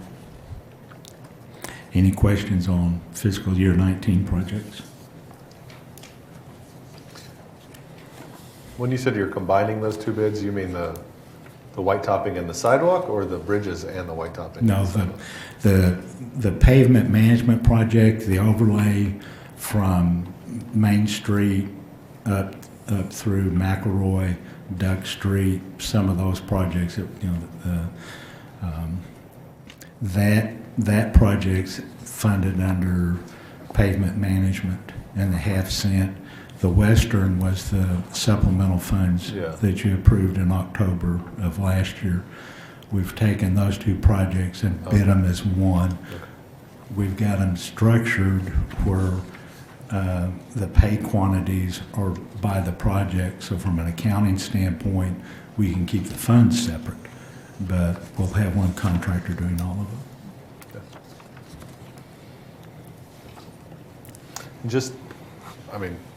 We've talked about this a little bit, but so people who may not understand get that. Sometimes when we just bid out one little residential street to repave, it's not a big enough project to get these contractors interested to come do it, right? That's correct. So we try to put them together so that we can get somebody or more contractors that will say, oh yeah, that's a big enough project to get in there on. Okay. And we also have to be careful if we get them too large, then the bonding requirements can be such that our local contractors don't have an opportunity to work on them as well. So it's kind of a balance between the two. Some of that complexity that sometimes we don't really understand. Yeah. I'm not sure we do either. Don't say that. The pavement asset management program, again, we look for the right technique for the condition of the street to get the greatest life out of the street. So the maintenance is our micro crack sealing, spot full depth repair, or micro sealing, the high density mineral, that type of thing. Rehabilitation is typically an overlay or a mill and overlay, and then reconstruction as we tear the street up and completely repave it. So in the fiscal year 20 pavement managing, 5-year pavement management plan, we proposed these streets to be reconstructed, and the top ones, and then the bottom ones were the ones for mill and overlay. We included in fiscal year 19 budget $350,000 to do that engineering. We've approved the fiscal year 19 budget. We'd like to have the fiscal year 20 year projects approved so we can start the engineering now, get the engineering done, and then we're in fiscal year 20, but later on we'll be in a better position to start construction. And we want to do this going forward, look at a rolling 5-year plan with the understanding that the first 2 years are pretty set. Now, that doesn't mean we can't make them, but they're pretty set in what we do so that we can do the engineering 1 year and then do the construction the next. And then that becomes kind of an assembly line process. It makes it a lot smoother. Get our consultants selected and just keep moving forward. So just to clarify, the funding from the fiscal year 19 budget for engineering is based on projects that we're going to fund in the 2020 budget. That's correct. And so we need to get those projects selected so that we know where we're spending our engineering money That's for correct. 19. And then after the first of the year, we'd bring you the remaining projects and authorization to do the rest of the work. So can you go back to the projects? Yeah, okay. And this is, And would you, I've got those on a map if you'd like to see them in the map. I'm just trying to line it up with my paper report, but Are you going ahead on the knob block? Yes, that was in fiscal year 19. That's a joint project with OSU. They will actually be responsible for doing the work, administering the contract, and we've given them the purchase order. And they have a contractor that's working on some streets now. I don't know what their timeline is right now, but that's Speaking of moving forward. construction messing up streets, though, St. John's is rebuilding. I'm sorry. St. John's University at the corner of Miller and Knobloch is going to completely rebuild. University and Knobloch, it won't, that's not included. Knobloch and Miller. Knobloch just starts at about Miller and goes north to the north end of the church on the east side and the same on the west side. They have, refresh your memory, they have a utility tunnel in there they have to repair. When they repair the utility tunnel, they have to take out their half of the street and replace it. We wanted to go ahead and take that opportunity to replace our half of the street at the same time. So that's all of Knobloch that's being done.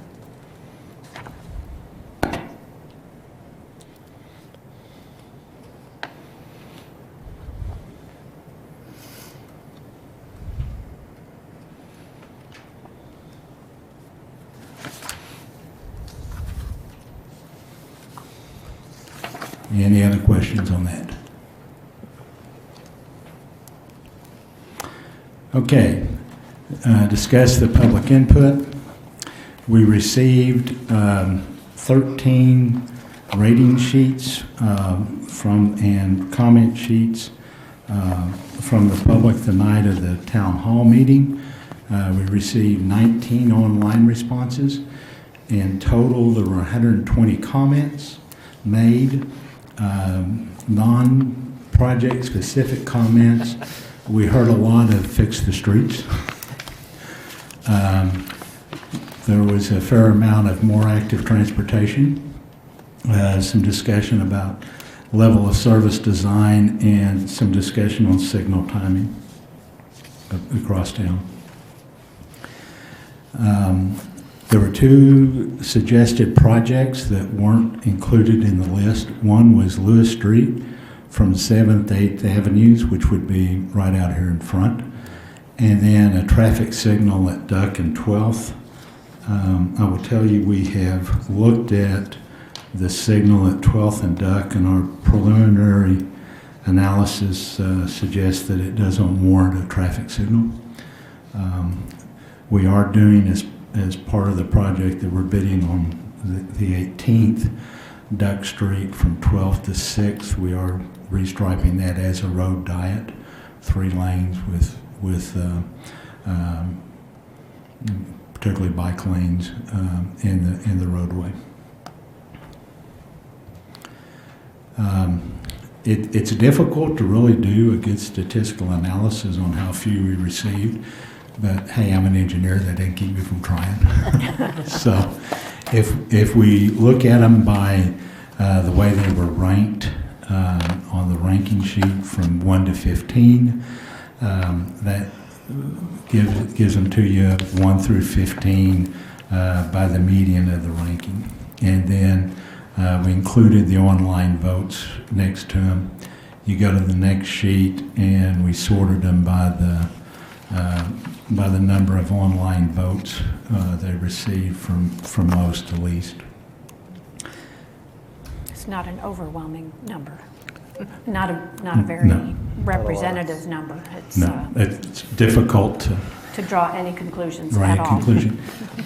We used it as a guide, and we also used the comments. I really felt the comments were maybe a little more telling than the other. So based on the ratings, the input, all those things, these are streets that are projects that we see that deferring until later years and reconsider later. Monroe Street from 6th Avenue to the University, the Airport Arterial Phase 3B, which would be several years out anyway, Western Road from 26th to 19th, the Camioca Trail, the South Side Sidewalk from Sanger to Western, 19th roadway portion from Country Club to Sanger, and again, all those we thought ranked low in the list and or somewhat in the comments. Auntie, I'm concerned about the Camioca put off. That actually has been put off since 2006. That was one of the reasons as staff we put it on the list was we've kicked it down the road a number of years, and let's have the discussion and see what we're going to do. And you know, we're fine to take direction and move on with it, or we're fine with putting it aside. But we did not see an overwhelming we've got to do Camioca. It's passionate with a lot of people. Also seems there in the comments there were folks who didn't want to spend money on it. It's been worse than kicked down the road. It's been totally ignored.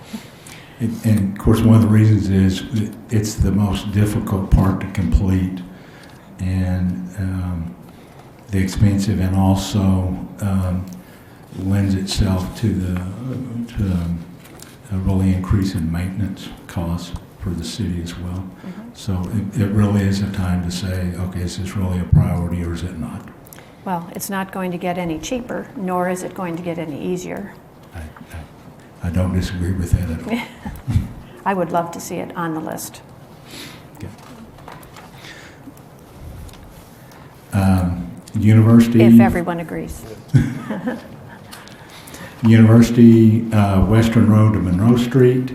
A lot of comments on that. A lot of comments to me personally as well.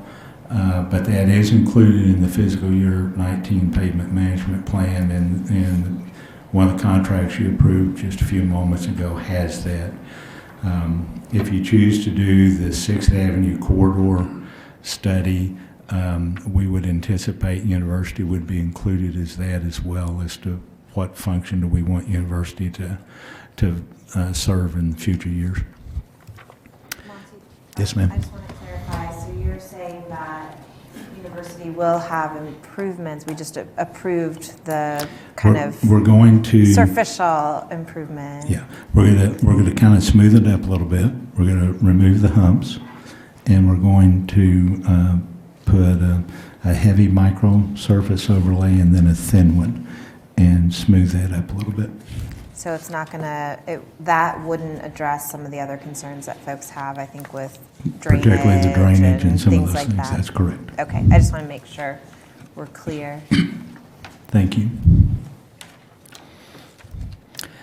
The capital improvement options, as I alluded to earlier, 19th Country Club to Sanger, really didn't see a lot of support for the roadway portion, but there was quite a bit of discussion about the active transportation portion of that should be included. And I'm actually going to talk about that when we get to Sanger Road. So, our suggestion is that, again, we hold off on the 19th on the roadway portion until later. The 6th Avenue Active Transportation Corridor had some top rankings. I thought some strong comments. Again, ODOT plans to begin their design in December of this year. If this is a council priority, I believe we need to begin the selection process fairly quickly.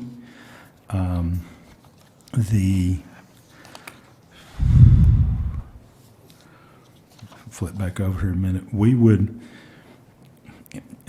have shortlisted engineering firms for various transportation and drainage projects, and then when we have one of those, we ask them to come in and give us proposals. We interview them, and then we select them.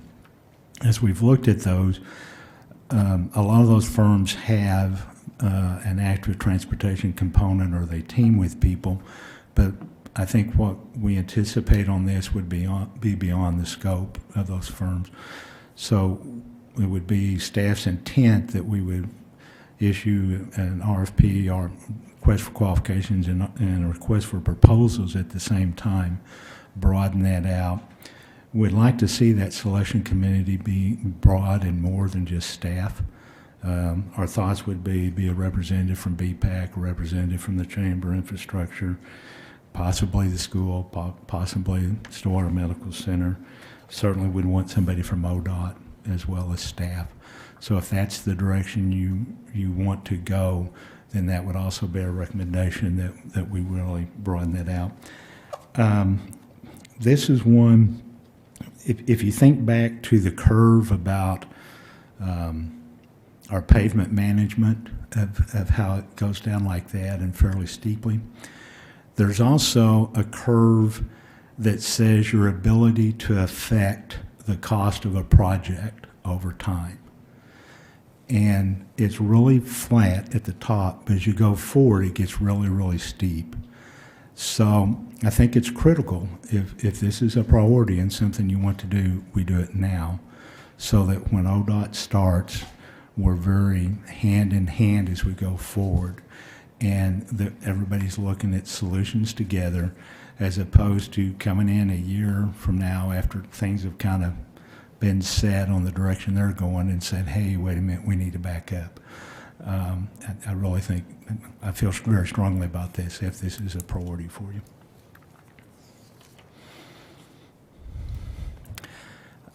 Western from 12th to 6th, again, that was top 5 in both lists. Some strong comments. Of course, we know that it's nearing, or it's at its capacity. It has the potential for a positive impact on 6th Avenue if we move forward and get that component completed. It let us move traffic during construction down to 12th and across if we wanted to look at that. This is one that was surprising and surprising to us, and it came a lot from the public input that we got, both online and discussions with folks. Somebody just casually mentioned to me, ever since the improvements at the northeast corner of Perkins and Lakeview were put in, they saw a big increase in traffic. The Transportation Enhancement Plan update, I guess, missed that. I'm not real sure why, but I thought, well, let's just go out and take some traffic counts and find out what we got. So traffic counts run from 10 to 11,000. It's actually about 10,000 on the average of the 2 weeks. I think the highest day was 11,000. What was surprising to me was the peak hour was about 410 or so in both directions. And those were pretty consistent throughout the day. It's not just, 1 hour. There's several hours when it's that high. That means we need to start looking at doing 4 lanes, not just elevated up out of the floodplain. If we're going to do that, we want to extend it to Husband. The other benefit to that, with the county doing their doing Country Club doing Lakeview from Country Club to Western, Country Club to Western, And then if we do that, we've pretty much completed the loop.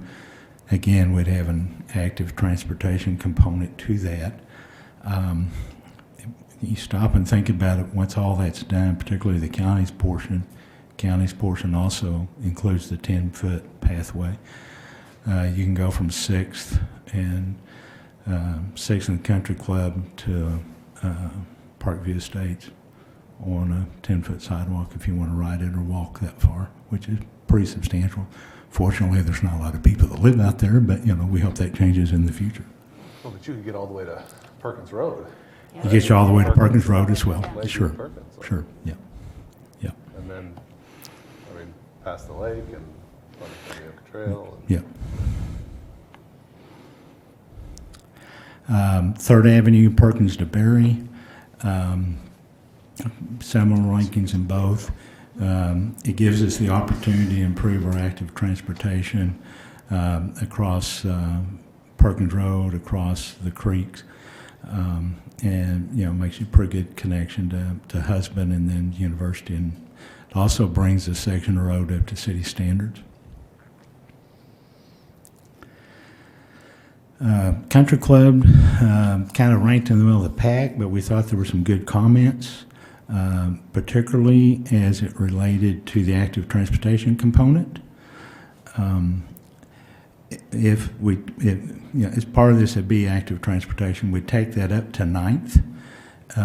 Then you can, if you live in those areas, you can take the residential streets or a lot less traveled.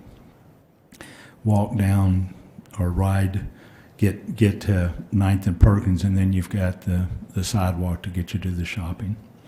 So we've suggested that as well.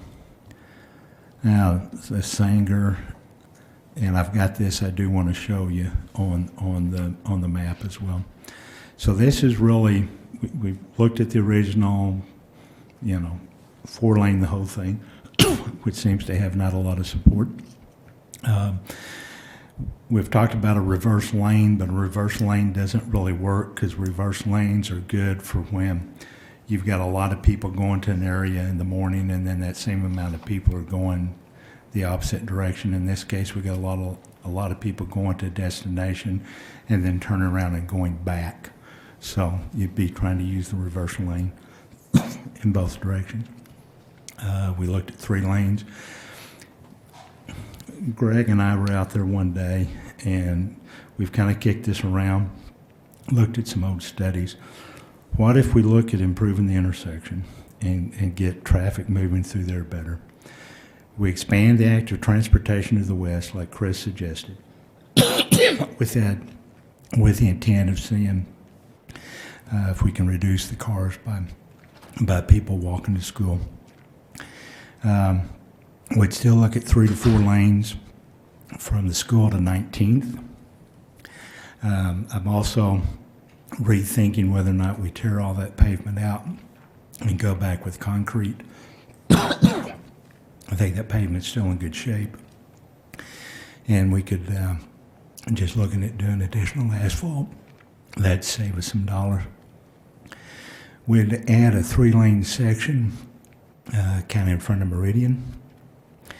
And then it's going to be challenging to get an active transportation path down to Meridian because of the bridges and some other things, but we think we've got a route that would at least provide a way to do that. Excuse me. So let me show you that on this map that we have here. Again, we'd look at improving the intersection, make some type of roadway improvements here. We'd bring active transportation or paths, possibly on both sides, down to Shalimar. Then we'd go north. We'd look at putting some kind of a signal here. We would then kind of wind this back up through here, up into Trading Heights, where it attaches to the existing sidewalks. So we can bring a lot of that traffic It doesn't show on this, but we'd also want to extend this on west this way a little bit as well, so that we could keep people that are coming south on the north side until they get to the light and bring them across. Monty, could you just tell me what street you're talking about, please? So let me zoom in a little bit. Yeah. On Q sits right there. There's an apartment complex there. This is the big detention pond. Then this is the first street to the west. It's mainly duplexes in here. And then this becomes Westbrook in this area. So the blue is Sanger as well. This is Sanger, so it'll be west. Sorry, we can't, it's really small. I was concerned that you were redoing the streets there for a second too, through a residential area. It's all sidewalk. Yeah. I have such a mental picture of this in my mind, I'm sorry. But that would, fire station sits about here, then this is Country Club over to here. So this would be, all in all, it'd be about a half a mile of active transportation path along this area. These areas, you could look at adding sidewalks or just letting people be in the, somewhat in the streets. These would be new paths. Then to get to Meridian, you would come to here, cross. It's a little longer route, but it's healthier for you. And then this is, let me zoom in on here. And then this goes up to Meridian and then would connect into their campus. And then we could look at taking it all the way up to Innovation Way. The blue line, and I know it's blue because they told me it was blue when they put it in, represents where we would run the 3 lanes in front of Meridian Tech. We stop it on the south end. We go north of the bridge that's there. Allows us to have the turn into 15th. Allows you to have a turn bay or turn lanes for the development on the east side, and that pretty much corresponds all the way up through here. We take it just north of Innovation Way, stop it short of the bridge culvert that's right about there, so we don't have to spend the money to do it. And that would be one proposal.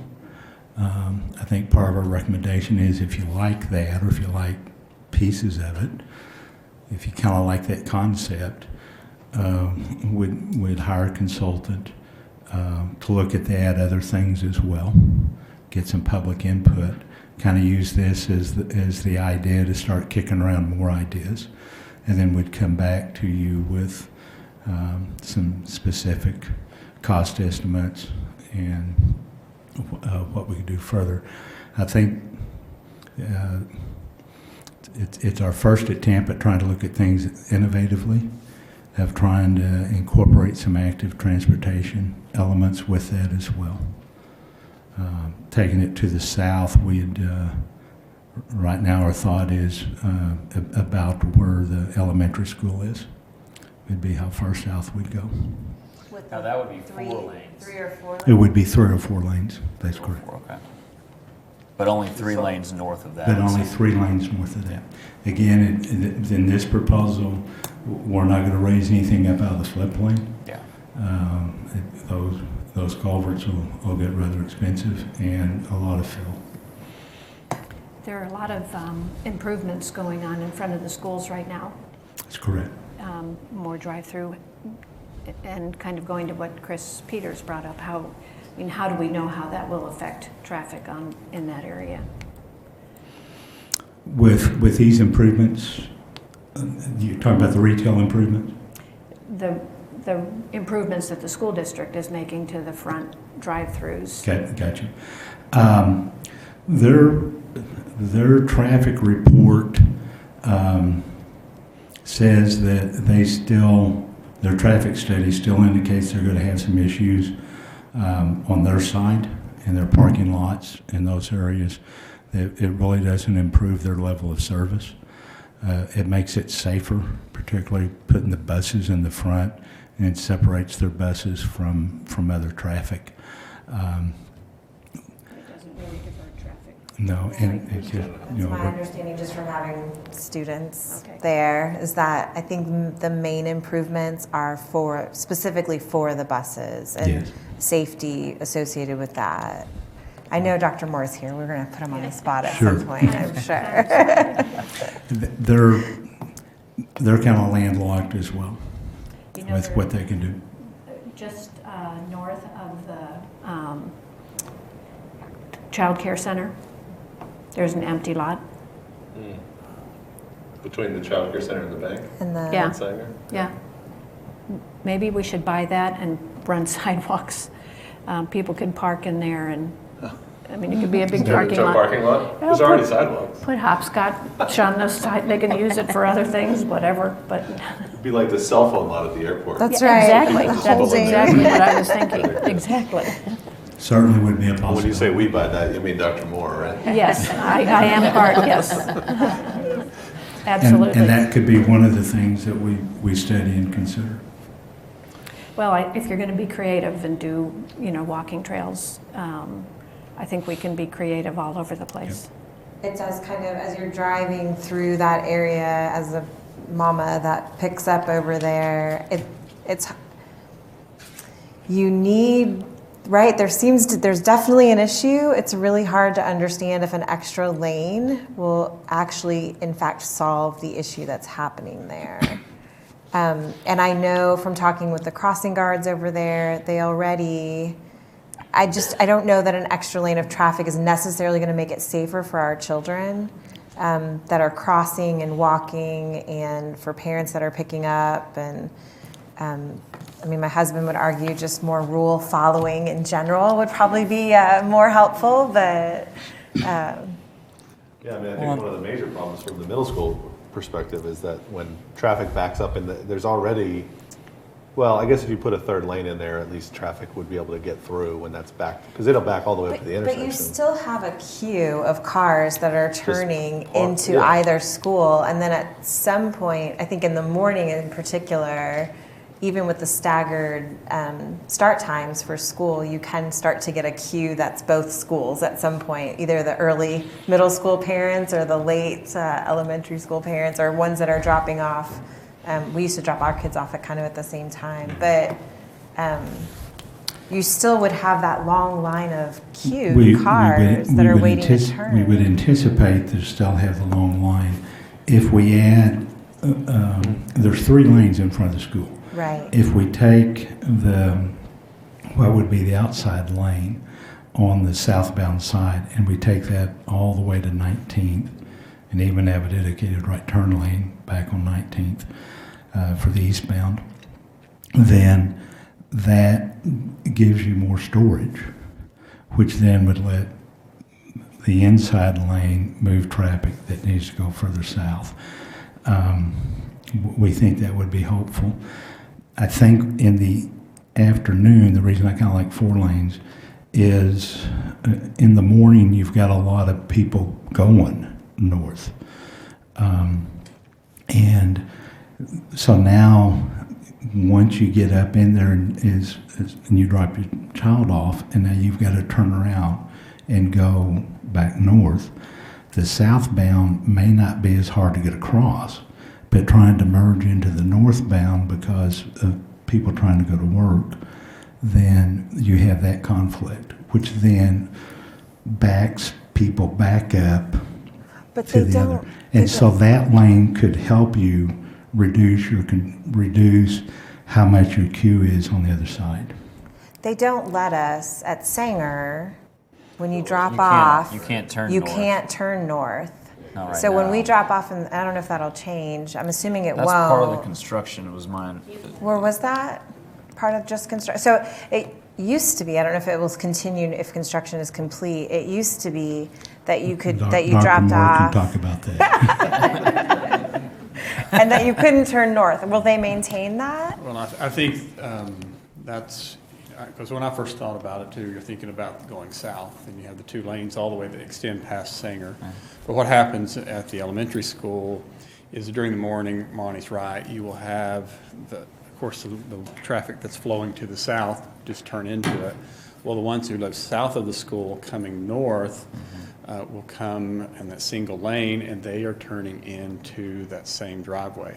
So when they loop around, you cannot let that, you have to make them go right. You have to ask everyone to go right, or it would just create kind of a stop. Yeah, it's like a loop that's crossing.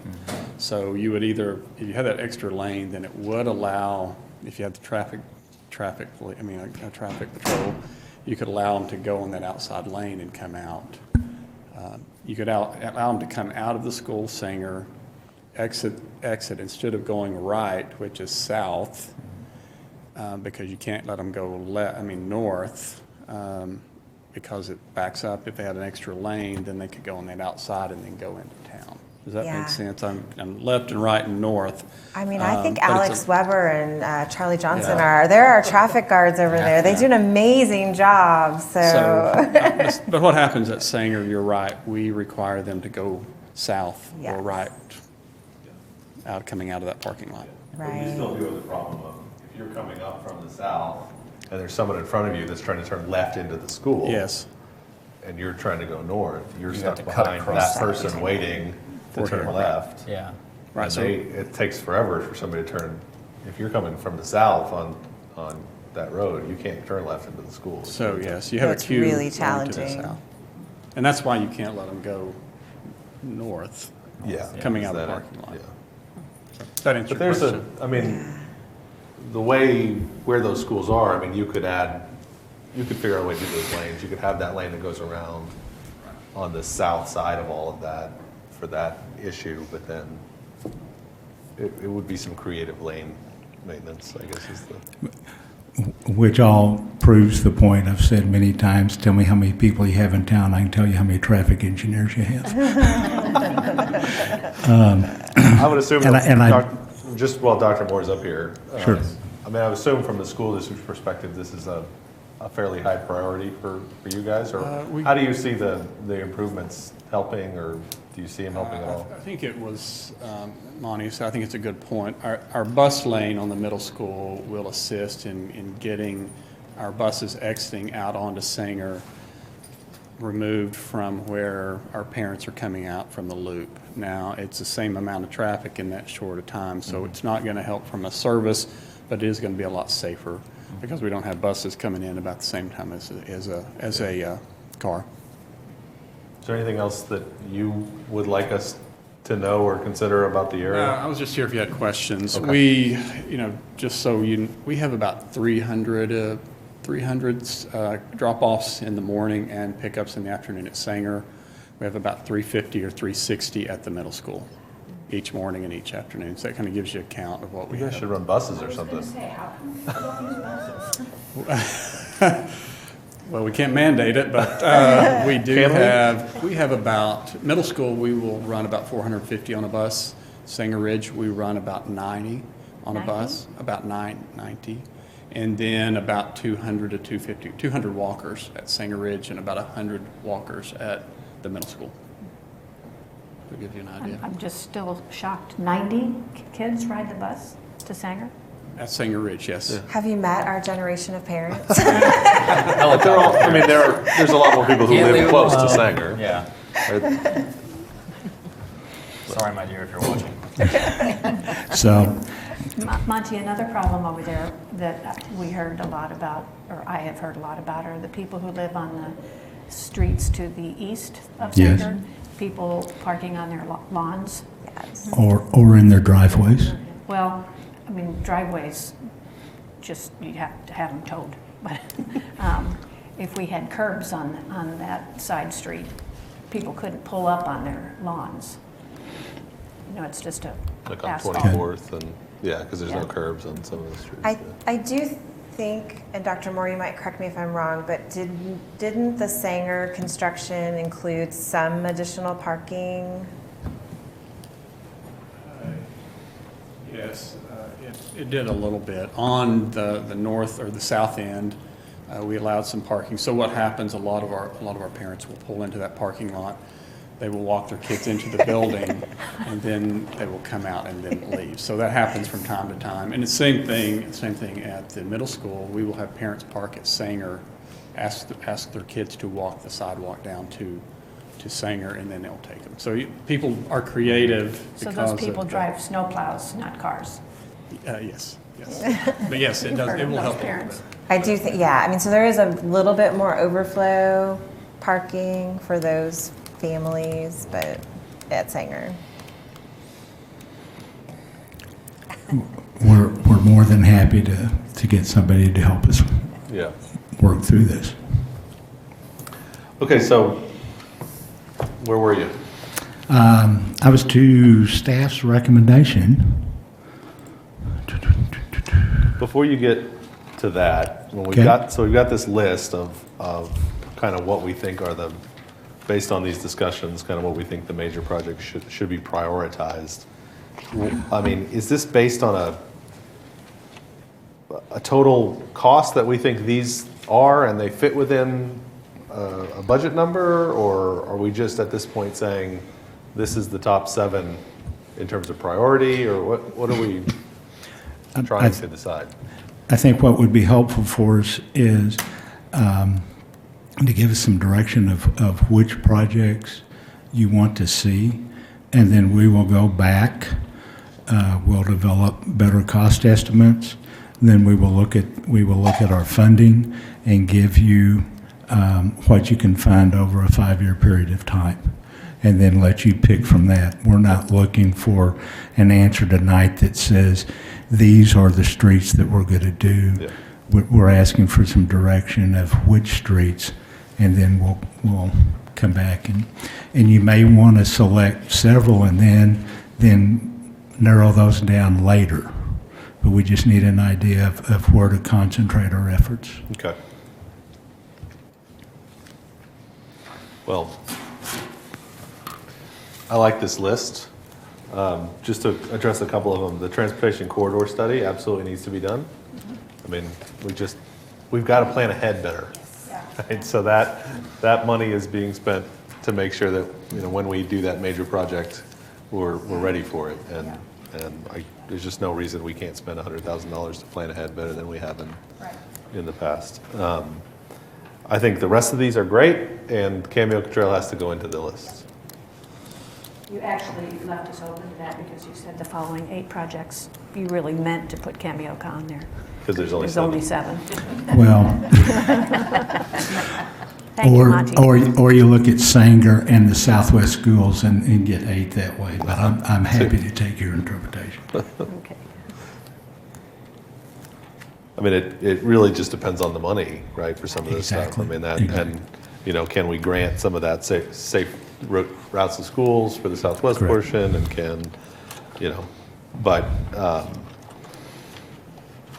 you know, there's no argument that any of these need to be done. I mean, Duck from 6 to Hall of Fame just has to be redone. I mean, and the Lakeview Husband of Perkins, I mean, that's the way I go to Lowe's, you know, from the southwest side of town. If I'm going to go to Lowe's, I'm going to take the loop around. And it's great until you get across the bridge at the lake, and then it goes down to 2 lanes, and if it's rained, it's a mess. And I mean, that's a major thoroughfare at this point. It makes a lot of sense. So I can't argue against the, you know, I don't use 3rd Avenue on that side of Perkins much, but it's certainly, I get that road's not even close to city standards at this point, so it needs to happen. So I can't argue against any of these except to say that Cameo Trail has to get done at some point. Let's just do it now.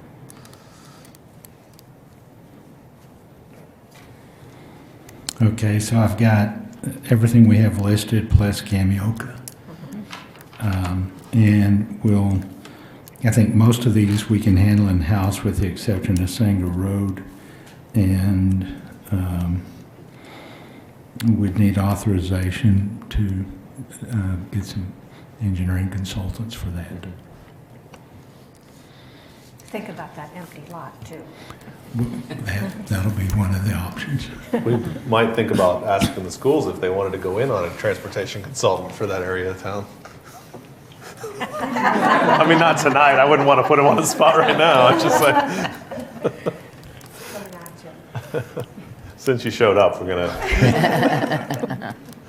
So yeah, that makes sense. I mean, we do need some creative thinking about how to make that work. And we'd include the school in that selection process, and they'd be involved with the conversations going forward.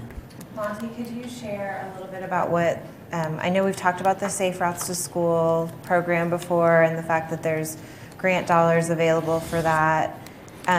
Have we applied for that funding in the past? Have we prepared an application for that? What does that look like for us right now? The school district has done some of that in the past, and primarily in the past, they've been the driver on that. So the school was the The applicant? school has done that in the past.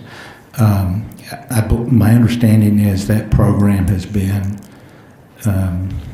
incorporated into another program. It has. Historically, the improvements that are being done in Duck Creek, at 6th and McElroy, have been are being funded by that program and some others.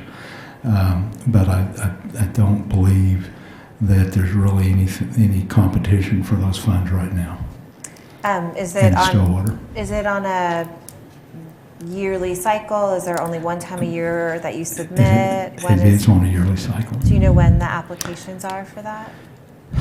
I am not sure on that. I knew at one time, but I can't remember. I think we'd be looking at the next grant cycle. So Yeah, sometime so- this fall, spring, we'd look Yeah, at. just targeting that for dollars for sure. Sure. The TSET folks, is it Melissa Caldwell? Melissa, Melinda? Melinda. Melinda.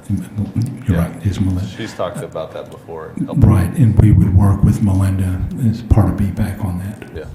For the application Yes. for funding. I wonder if there's also opportunities for grant funding on Kamioka Trail as well. Maybe something to look at if we're We would explore those as well. struggling.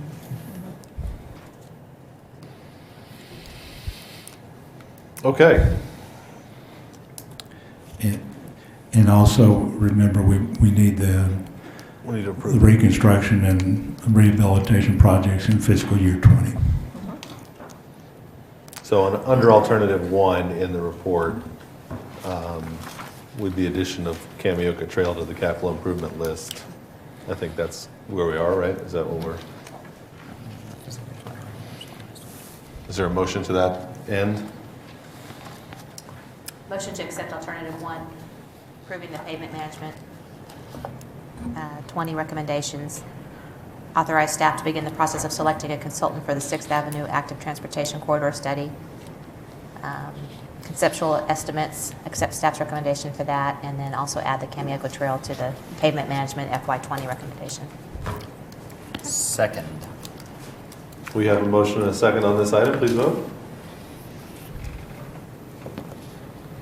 Thank you. With a vote of 5-0, that item passes. Thank you, Monty. Thanks you and all the team that have been working on this stuff. It's a crazy amount of things that need to get done, and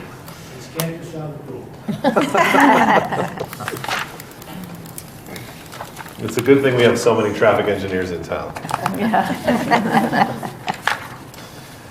Okay.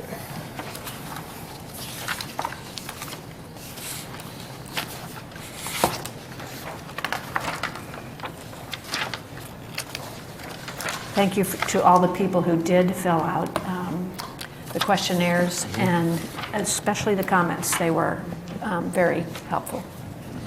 I mean, it is a important, we had a couple of town halls. I know Roger mentioned that it didn't necessarily feel like we had done a ton of discussion on it, but we did a lot of talking and advertising, and Sherry's team was very active trying to get the word out on those things. And I think we did get a lot of feedback. I mean, more than we get on many things that we ask for feedback on. But I think it's a good lesson. And, if you have thoughts about the way this stuff needs to go, Got to let us know somehow. Right. Yeah. We can't read your mind. And it's clear that some projects were added because Yeah. of public input or left off, Yeah. delayed. I found myself being swayed even by the 8 votes that were, Yeah. inputted on this. I'm the same way. You got to rank things somehow, and even though it's a limited amount of data, it's data nonetheless. Yes. So. All right, that takes us to item 9, resolutions. Resolution 2019-13, a resolution of the City of Stillwater casting vote for the Oklahoma Municipal Retirement Fund to fill the expiring term of an at-large trustee representing the entire membership. This is CC-19-114. Mr. Dorman, would you like to give us a little background? Pretty much explanatory. Simply replacing a trustee who has left the board. All right. Councilors? Motion to adopt resolution number CC 2019-13. Second. We have a motion and a second to adopt the resolution. Please vote. With a vote of 5-0, the resolution is adopted.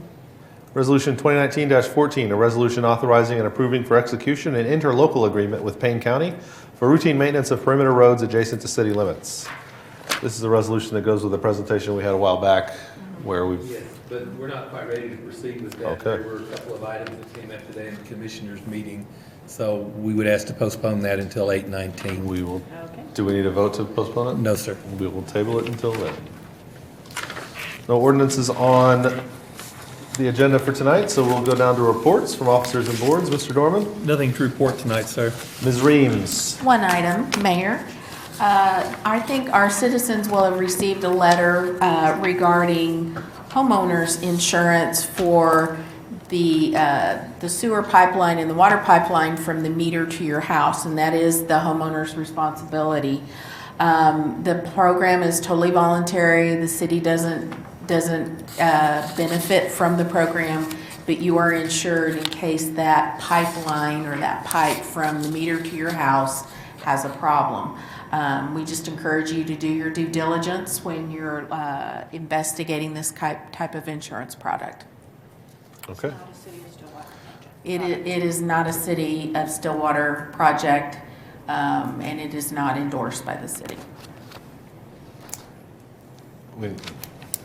It's on City of Stillwater letterhead, so we're going to reevaluate that as we go forward, but it is not a city. Right, and we'd like to bring this back to the trustees because this would be a trustee decision. If you're amenable to that, we'll bring it back at a certain time for you to look at. Thank you. Councilor Zanotti? I have something. The Stillwater Regional Airport is looking for candidates to serve as airport ambassadors. Benefits include making new friends, serving your community, and becoming a part of the airport's exciting growth and development. You can find more information and apply at flystillwaterok.com. Sounds like fun. Cool name, yeah. For those of us who want to be Julie McCoy growing up. Vice Can Mayor? councilors do it? I'm sure they would let you, All right. Okay. if you need something else to do. Do you get points for flying? I'm not sure Americans Now that's- That would be amazing. amazing. I am pleased to announce that this is the 37th consecutive year that the city has received the Certificate of Achievement for Excellence in Financial Reporting. This certificate is the highest form of recognition in the area of governmental accounting and financial reporting, and its attainment represents a significant accomplishment for a government and its management. Huge thanks to our finance department and everyone involved in making this happen. That's awesome. Thank you. It's amazing. We sleep better. Councilor Whitley? Thank you, sir. Stillwater Emergency Management recently received some valuable information from the public using FlashVote, the city's survey tool. Results from the Emergency Preparedness Survey showed that most residents store first aid kits and flashlights as their chosen emergency items. Don't miss the next survey. Sign up at flashvote.com/StillwaterOK. Going back to the whole idea of more data points are better than less data points. So Well, it was a good survey. I mean, it was, I assume, helpful for Rob and their team to know where he needs to target his education for folks to be ready. So literally that's- takes a couple of minutes. Yep, absolutely. Councilor Jaloski? Yes, longtime librarian Stacy, I hope Delano, is that correct? was recently named director of the Stillwater Public Library. Stacy has dedicated 17 years to the library and has big plans for its future. Congratulations to Stacy. You can read about Stacy's background and her goals for the library at stillwater.org/news. That's very exciting. That's right. Stillwater residents now have the option to report dilapidated structures online to code enforcement. This is very exciting for some of us. To complete a complaint form, residents are asked to include the address of the structure, the extent of the violation, and the effect of the situation on the neighborhood. To download the form, go online to stillwater.org under Property Nuisance Unsafe Dilapidated Structures tab. So, there are properties around town that we need help in identifying. So if there's someone in your neighborhood or something that you drive by, you can let us know this is a problem, it's unsafe. We can take a look and get that process started. So you can do that online. All right. Appointments. The Board of Drainage Appeals. Let's see. Let me get to the right page here. We have 2 members of the Board of Drainage Appeals whose terms expired this last month. They both are interested and willing to be reappointed, so I will nominate Matthew Mitchell and Daniel Storm to be reappointed to the Board of Drainage Appeals. Second. We have an appointment and a second. Please vote.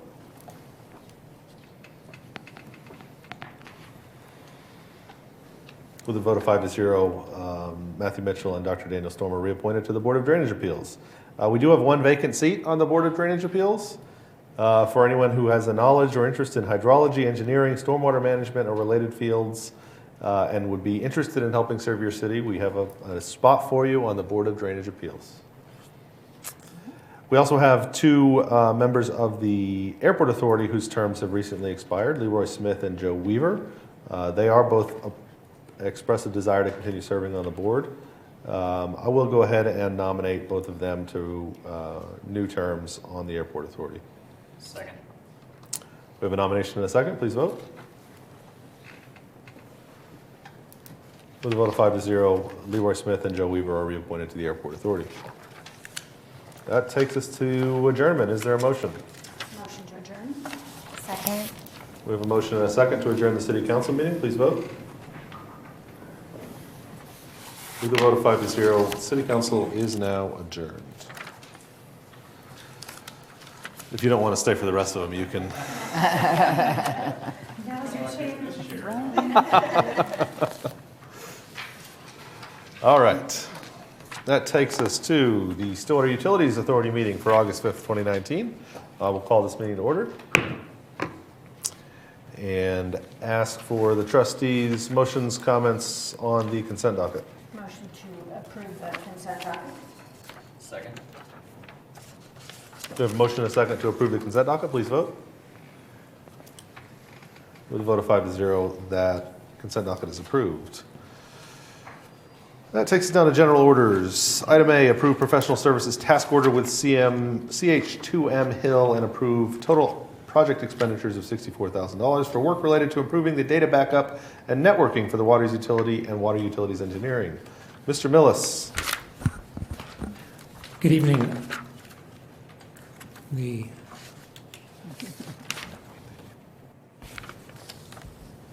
Sorry, I was waiting for the slides to come up. The screens before you are examples of screenshots that our plant operators can see at their control stations at both the wastewater and water plants, which leads into the project I wanted to talk to you about this evening.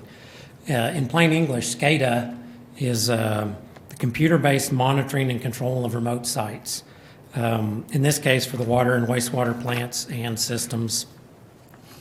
Remote could be another building at the water plant, or it could be a lift station all the way across town. And those screens give the operator the ability to see what's going on and to tell the equipment, pumps, et cetera, at those locations to change what they're doing, increase pumping rates, decrease chemical dosing, things like that. So the project before you will support the SCADA, the existing SCADA systems, providing 3 principal improvements.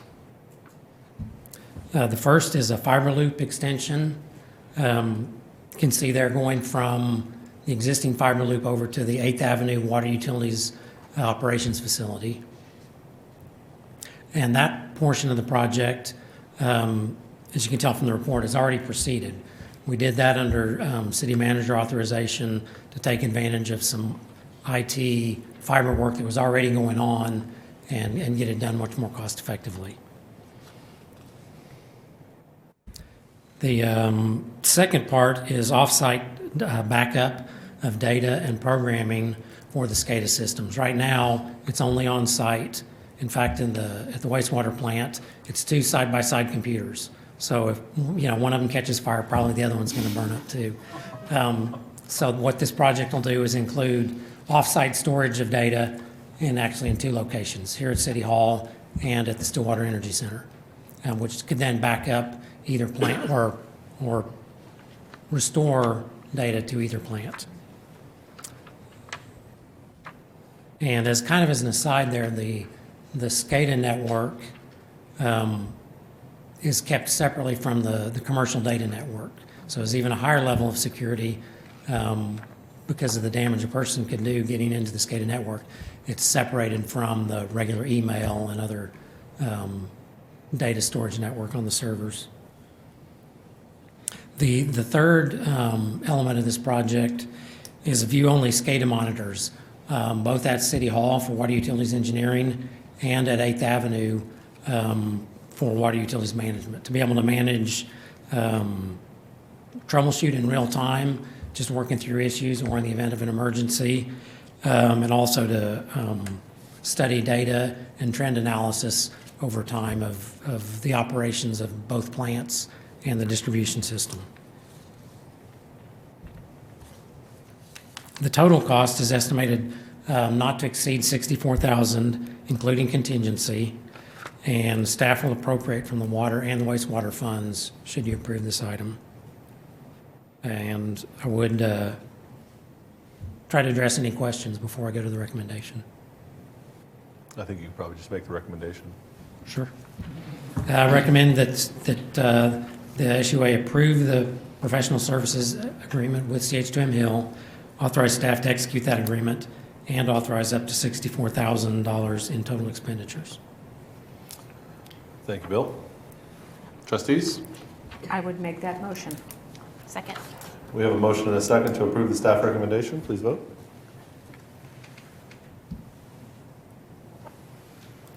With a vote of 5-0, the project is approved. Thank you. Thank you, Bill. That sounds like a great, really upgrade to get us to like 22,000 maybe in the. Yeah. Once again, though, I'm amazed at the level of detail that goes into things that we just take for granted. So. Yep. Well, you can tell from the diagram how simple it was. Follow the line. Yeah. Water in, water out. All right. Any reports from the officer boards? No. Speak now. All right. Is there a motion to adjourn? Motion to adjourn. Second. We have a motion and a second to adjourn the SUA. Please vote. With a vote of 5-0, SUA is now adjourned. I will call the Stillwater Economic Development Authority meeting for August 5th to order. On the consent docket, trustees.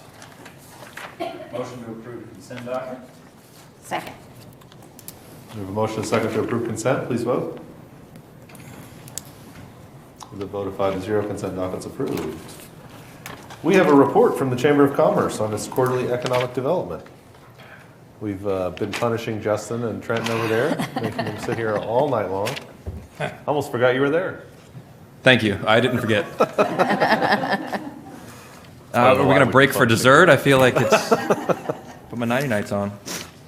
Okay, so not only are we going to do a little bit of a quarterly update, but as far as some numbers go, I'll give a little bit of an annual update to the RFP count since this is the final quarter of the fiscal year before we start talking about the fun stuff of what events and things have happened. So as far as RFP activity, I always like to report that to you all. So in the quarter, we had 26 RFPs that we received, and we responded to 3 of those. And we have 15 active projects. You're probably scratching your head, 26 only responding to 3. That's kind of scary. What's wrong? A lot of those are office projects that are really Oklahoma City specific only, but they kick them out to the partnership because it's part of our transparency initiatives so we can see. But they're 200 plus headcount, back office shared service. I mean, this is stuff I've been talking to you guys about every time I come and report, that for some reason the site selectors don't think that we are competitive enough in that market. Predominantly just because of A, size of our community compared to Oklahoma City, and B, just availability of Class A office space. Right? We don't have a Devon Tower with 15 stories available, next to us, or the BOK building. So we have a process we're trying to address that. We're meeting with Site Selection Group. They're out of Dallas on September 12th. We actually just scheduled that this morning. We're going to have breakfast with them to just talk about how can we tell a story about us being competitive, because we have 5,000 office workers sitting on campus right now that have a similar education background. A lot of those commute in from Tulsa or Oklahoma City anyway, so I think we have a compelling story that we could attract some of those. So we're trying to work on that. To continue with the numbers, before we get to the fun stuff, so 26 that we had in the quarter for this fiscal year, we had 81 RFPs that we received and responded to 22 of those. The discrepancy is those office complex. In 2018, the last fiscal year, we had 102 RFPs that we received, and we responded to 43 of those. So you can see that even though we're not responding to that much, our total deal flow has stepped down. And we looked at a lot of that, and a lot of that is the manufacturing component of those RFPs have vaporized. But most of the RFPs we're getting right now are back office shared service, they're call centers and those things. We started having a few trade wars about 18 months ago, 12 months ago, and that has just kind of vaporized all the deal flow on the manufacturing side. It's fitting on today that I talk about that, because if you looked at the market today, more tariffs with China, and it was down another 800 points in the Dow. I think it almost hit 1,000 at one point down. So if you talk to our friends at National Standard and Armstrong, I mean, the volatility is real. I mean, it is impacting their business, and so a lot of those manufacturing companies just aren't looking to grow or expand new fleets or new facilities within their fleet. So hopefully we can straighten that out as a nation, and then we can start to see more deal flow down the road. BREs, we had 2 site visits. We had 4 in the quarter.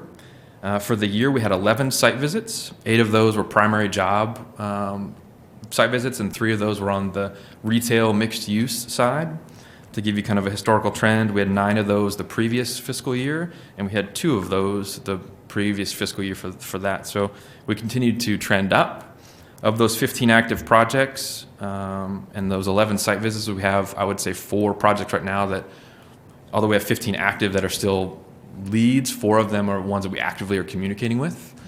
2 of those we were almost daily with, and in conjunction with the city providing feedback. So we're really excited about our pipeline right now. Entrepreneurship efforts, we had 96 new starts in the quarter. We had 6 events that were focusing on entrepreneurship with 207 participants, unique participants. The 1 Million Cups, we had Pennyworks, Bayou Bistro presented last quarter. You've probably seen the boards are down, everything's looking pretty. I know they're shooting to get up in a couple weeks so we can all go have our fried oyster po' boys.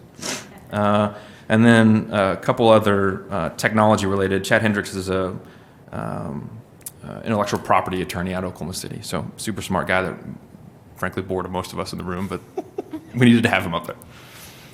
Our incubator, so we have 15 tenants. They're at 72% occupancy. They graduated 1. On to the fun stuff. Last time you asked me about Lemonade Day. So this is my opportunity to talk a little bit about Lemonade Day. So on May 4th, we hosted our first Lemonade Day for Stillwater. Actually, it was the first in the state of Oklahoma. This is an organization out of Houston. And we initially bought 100 licenses. So those licenses could be 2 licenses to do 1 stand. It's any combination. We had 100 that we had to buy backpacks and programming for. For those of you that did it, there was a little book that you went through and you kind of taught your kids about the marketing side, cost of goods, what's your profit margin going to look like, what are you going to do with your profits, are you going to donate, save? I mean, it's kind of a business 101, about a couple hours worth of material. So we bought 100 of those. They were claimed within a week and a half. We were sold out of them. And so next year we're going to probably bump that to 200. It's about $5 per license, and so we'll bump that up a little bit. And of those 100 licenses, we had 37 people actually go to our website and claim their stake. So if you went to the lemonadeday.org/Stillwater, you could see the map of all of the stands, so downtown, all around, and they branded them. So we had 37 actually go on the website and set up their stand.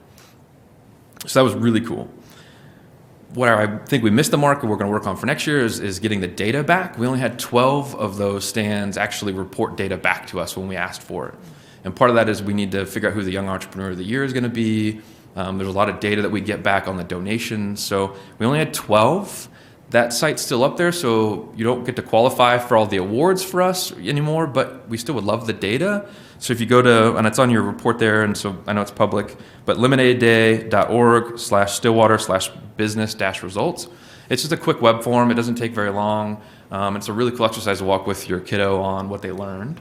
So of those 12 that actually responded, those 12 had gross sales of $2,500, so a couple $100 a stand. And a net profit of $1,900, so they controlled their costs pretty well. I think mom and dad probably helped a little bit. But the cool number that I found was they donated $386 of that $2,500. Right, so some of them were to Richmond Elementary for books, some were to Habitat, some for Humane Society for puppies, right? So it was really cool to see that not only did they put a stand together, but they understood that they needed to donate, and they had some really cool stories, and I probably should have submitted that. I'll send that to you guys as a link so you can see that spreadsheet of all of their responses. So we're teaching our kids to be entrepreneurs, but as well as to give back a little bit. So we'll recognize the Young Entrepreneur of the Year at our annual awards banquet. So I'm not telling you who that is yet. We like to keep that a little bit of surprise, but they'll actually have a full page in our Commerce magazine like we do for all of our other awards. We'll have them come on stage. We'll provide seats and hopefully a table for their family. I mean, we're going to make a really cool experience out of it. I get kind of chills thinking about this part of it. Rebecca Eastham is kind of our MC during the awards component, so I can just tell. I already can think about what Rebecca's going to do during that component. So we have the Young Entrepreneur of the Year award, but we also did some test contests before, and so in advance of the event, you could register and do a taste test. And so we gave first, second, and third ribbons, and they were big, like county fair ribbons that they could post on their stands. So as people were going around, and they could actually go on our website and advertise that they were the second place or first best tasting. So we went out and I visited all of them, and they presented them proudly, and it was really cool. So we're going to do it again. And we're going to do it again because of our sponsors. So Simmons Bank, Stillwater Medical Center, and then the Chamber kicked in a little bit. We're going to do it again on May 2nd, 2020. So we're kind of targeting that first weekend of May as kind of a good date for us to have that. As I said, we're going to do more licenses. Hopefully we're going to do a couple more contests or competitions or awards around that. And hopefully we can get more than 12 respondents back. So we were excited about our first year, but I think we've got some room to grow. And then we did some other really cool entrepreneurship stuff, but we focused on workforce development a lot this last quarter. So for those of you that, I talk to a lot, and those of you that are in the technology and career tech system, right, workforce is the next challenge that all of our communities are going to face. Can we train? Can we attract the workforce and the talent so that way we can then go attract and recruit the companies? And so we are putting our money where our mouth is. We do a scholarship for a high school senior that is continuing their education in Stillwater. So whether that's NOC, OSU, Meridian, we give them $500, no questions asked on what you want to do, just as long as you're continuing your education in Stillwater. And then we did Stillwater 360 is our second year of that.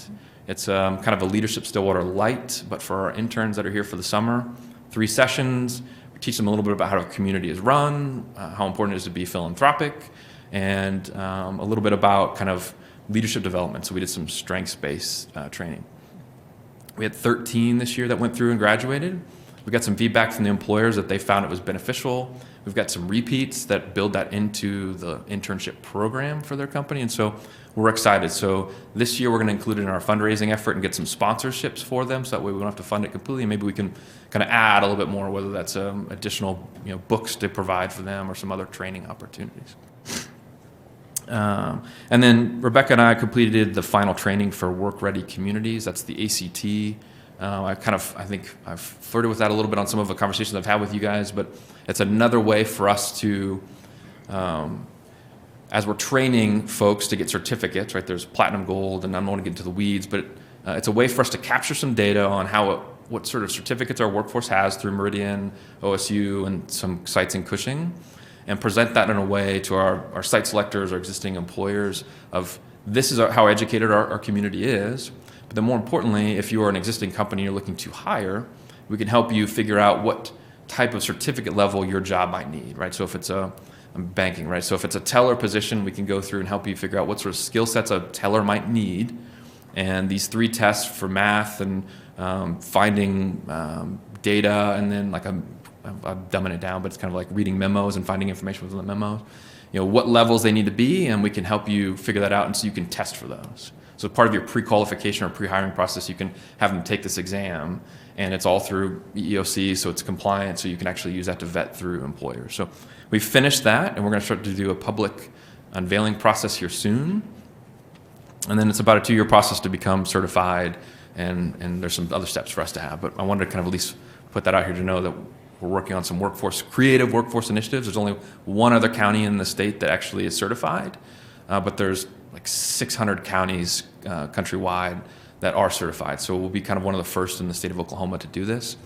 A lot of your Mississippi, Alabama, South Carolina, Georgia, the SEC states that have done really well with recruiting manufacturing, Georgia is certified as a state. So every county in Georgia is certified as a work-ready community. So we think that this is another tool for us to help compete with them. We might have the checkbook that they have, but at least we can showcase our workforce in a better way. We've done a lot of networking events with some site selectors. So we did a visit with the Oklahoma City Chamber with some folks out of Phoenix that do a lot of technology and office projects that come from West Coast that are looking to relocate to kind of tier 2 cities, so Oklahoma City, Kansas City, Nashville, those types of communities. He works with those, so we got to kind of piggyback on the Oklahoma City presentation and try to tell him about Stillwater. We did a FAM tour with ODOC, so a couple folks from ODOC, we showed them our sites, some existing facilities, so that way as projects are coming across their desk, they know what we have, and hopefully the other communities in the state aren't listening to me, but maybe if they know what we have, ODOC can kind of, we need to talk to Stillwater first because they have a 300,000 square foot building with rail served, and don't worry about putting out an RFP. I know we're trying. So they were here. And then we went down to Dallas. Trenton was able to go down to Dallas and do kind of a happy hour event with 20 or 30 site selectors. We're going to go back again here in about a month and do a Rangers game with roughly the same or similar group. We've done a lot of projects lately with a lot of the site selectors out of Dallas. And the one project that we have that we're very active with is a site selector out of Dallas. And so these events have been critical for us when they see our responses to come across, that they know that we're competent, that we're not just telling them a story that's made up, but we actually have the utility infrastructure to back it up. So we're excited to go back down there and talk to them. And then finally, a couple upcoming events. So the Gathering Place. Most of you have been to Tulsa and experienced the amazingness that is the Gathering Place. So we're going to have, I know in there it says Tony Moore, the executive director. We've got a pivot. It's Rodrigo Rojas, who's the director of community relations. With the Gathering Place will be at our luncheon on this Friday, the 9th. So he's going to talk a little about the process of public-private partnerships, how communities can come together to do that, what it's like to have a marquee gem within your community. You're all smiling, right? It's the story we've been selling to our community, and so we're going to have someone come in and say how they did it. And hopefully that will spur some conversations with some folks in town to figure out what our gathering place is going to be. So we're excited about that. And then finally, and then I'll stop talking, Total Resource Campaign. So it's our big fundraising campaign. I know this platform is not a sales pitch, and I'm not doing a sales pitch, but I want the community to understand that whenever we fundraise for the chamber, it helps subsidize some of our economic development initiatives. So we don't have to, as an economic development entity, have to go get a building and pay rent and utilities, hire an accounting staff and HR staff. We get to kind of piggyback off of the chamber's initiatives, and all that's coming through our funding through Total Resource Campaign. So the 165 businesses that helped fund us last year through Total Resource helped fund a little bit about what Trenton and I do by giving us free rent and offices and stuff like that. So that's my little sales pitch. I'll stop talking. Excellent. That's a lot of stuff going on. I like the fact that you guys are, there's the site visits and responding to RFP stuff, but then, the workforce development piece of it and the young entrepreneurship piece of it. And, all of that goes into economic development for us as a community, and focus, we can't just, pick one of those and focus on it. So I'm glad to see you guys are, playing in a lot of different arenas to kind of get all the way around the issue. Yeah, so you bet. And I think all of your events and other things that are happening, I think that nowadays people that are joining chambers are asking what their return on investment is and why is it important to be part of a chamber. And these types of activities and things where you're involving their staff and events that are pertinent to them, I think speaks well to how much they'll sponsor and how much they'll be active and how much they'll remain a chamber member. So thanks for doing those things because that's important. Other questions? We've already made it this far. Let's go to 9, guys. The question you always ask, did I preempt you? What can we do? It's no longer a question. It's just I'm was going to gonna say, preempt you you. need to add it as a- You guys are being used to a preempted, line item. right? So here we go. So we talked about a lot tonight: infrastructure, improvements. So aggressively investing in infrastructure improvements, walkability, transportation to our quality of life projects, right? We talk about Block 34, but it's broader than Block 34. It's how do we get to Block 34, right? We talk about public schools investing whatever $70 million on a bond issue, but how do we get to the schools? So I appreciate you guys spending 2 hours tonight, kind of 3-lane, 4-lane, all of that. I'm not an attorney, so the attorneys in the room, I would love for us to figure out how we create some sort of a land bank. There are properties in town that, as you say, might be dilapidated or boarded up. Is there a mechanism or a process where maybe we could take them off their hands, where they get some sort of tax benefit from it? Can we have a funding mechanism to go out and identify properties next to the school and buy that and putting it into our inventory as a community? I know there are other communities that do this. Oklahoma City has a land bank, so. Justin, have you started to look into that at all? Nope. I can help you. Would love that. And then finally, we talked a little bit about grants today, so it's kind of funny that I think we need an active grant-seeking program for our community, right? There's free money out there that I don't even know exists, right? Our community doesn't even exist. Habitat for Humanity doesn't know probably how much money is out there. So do we as the city need to be the one to have that program where we're actively seeking those funds and communicating those out appropriately to the different entities that might need it? I get them in my kind of junk mail, right? Here's some grant programs, and I try to kind of sift through and figure it out, but I'm not smart enough to figure out what all of those, nor do I have the time to sift through 1,000 different opportunities for the community. So I don't know what that looks like. I don't know if we have the bandwidth within, Valerie, I know I just dumped a whole bunch of work on her desk. But I think we need an active grant-seeking program and then disseminating that information out to the community. Because I think there's projects that could be kickstarted if people knew that money existed for them. Sure. It's a great suggestion. Those are my 3 things. Excellent. You Thank you, can go Justin. home now and have your bowl of ice cream and put your 99 on. Thanks, Trenton. Thanks. Trustees, anything further? Any comments? I don't think there's anything else on the agenda. I just put it away. I don't think there is. There's not. Reports from officers of the board, anything? Is there a motion to adjourn? Motion to adjourn. Second. We have a motion and a second to adjourn. SEDA, please vote. With a vote of 5-0, SEDA is now adjourned. Thanks, everybody. That was a long one.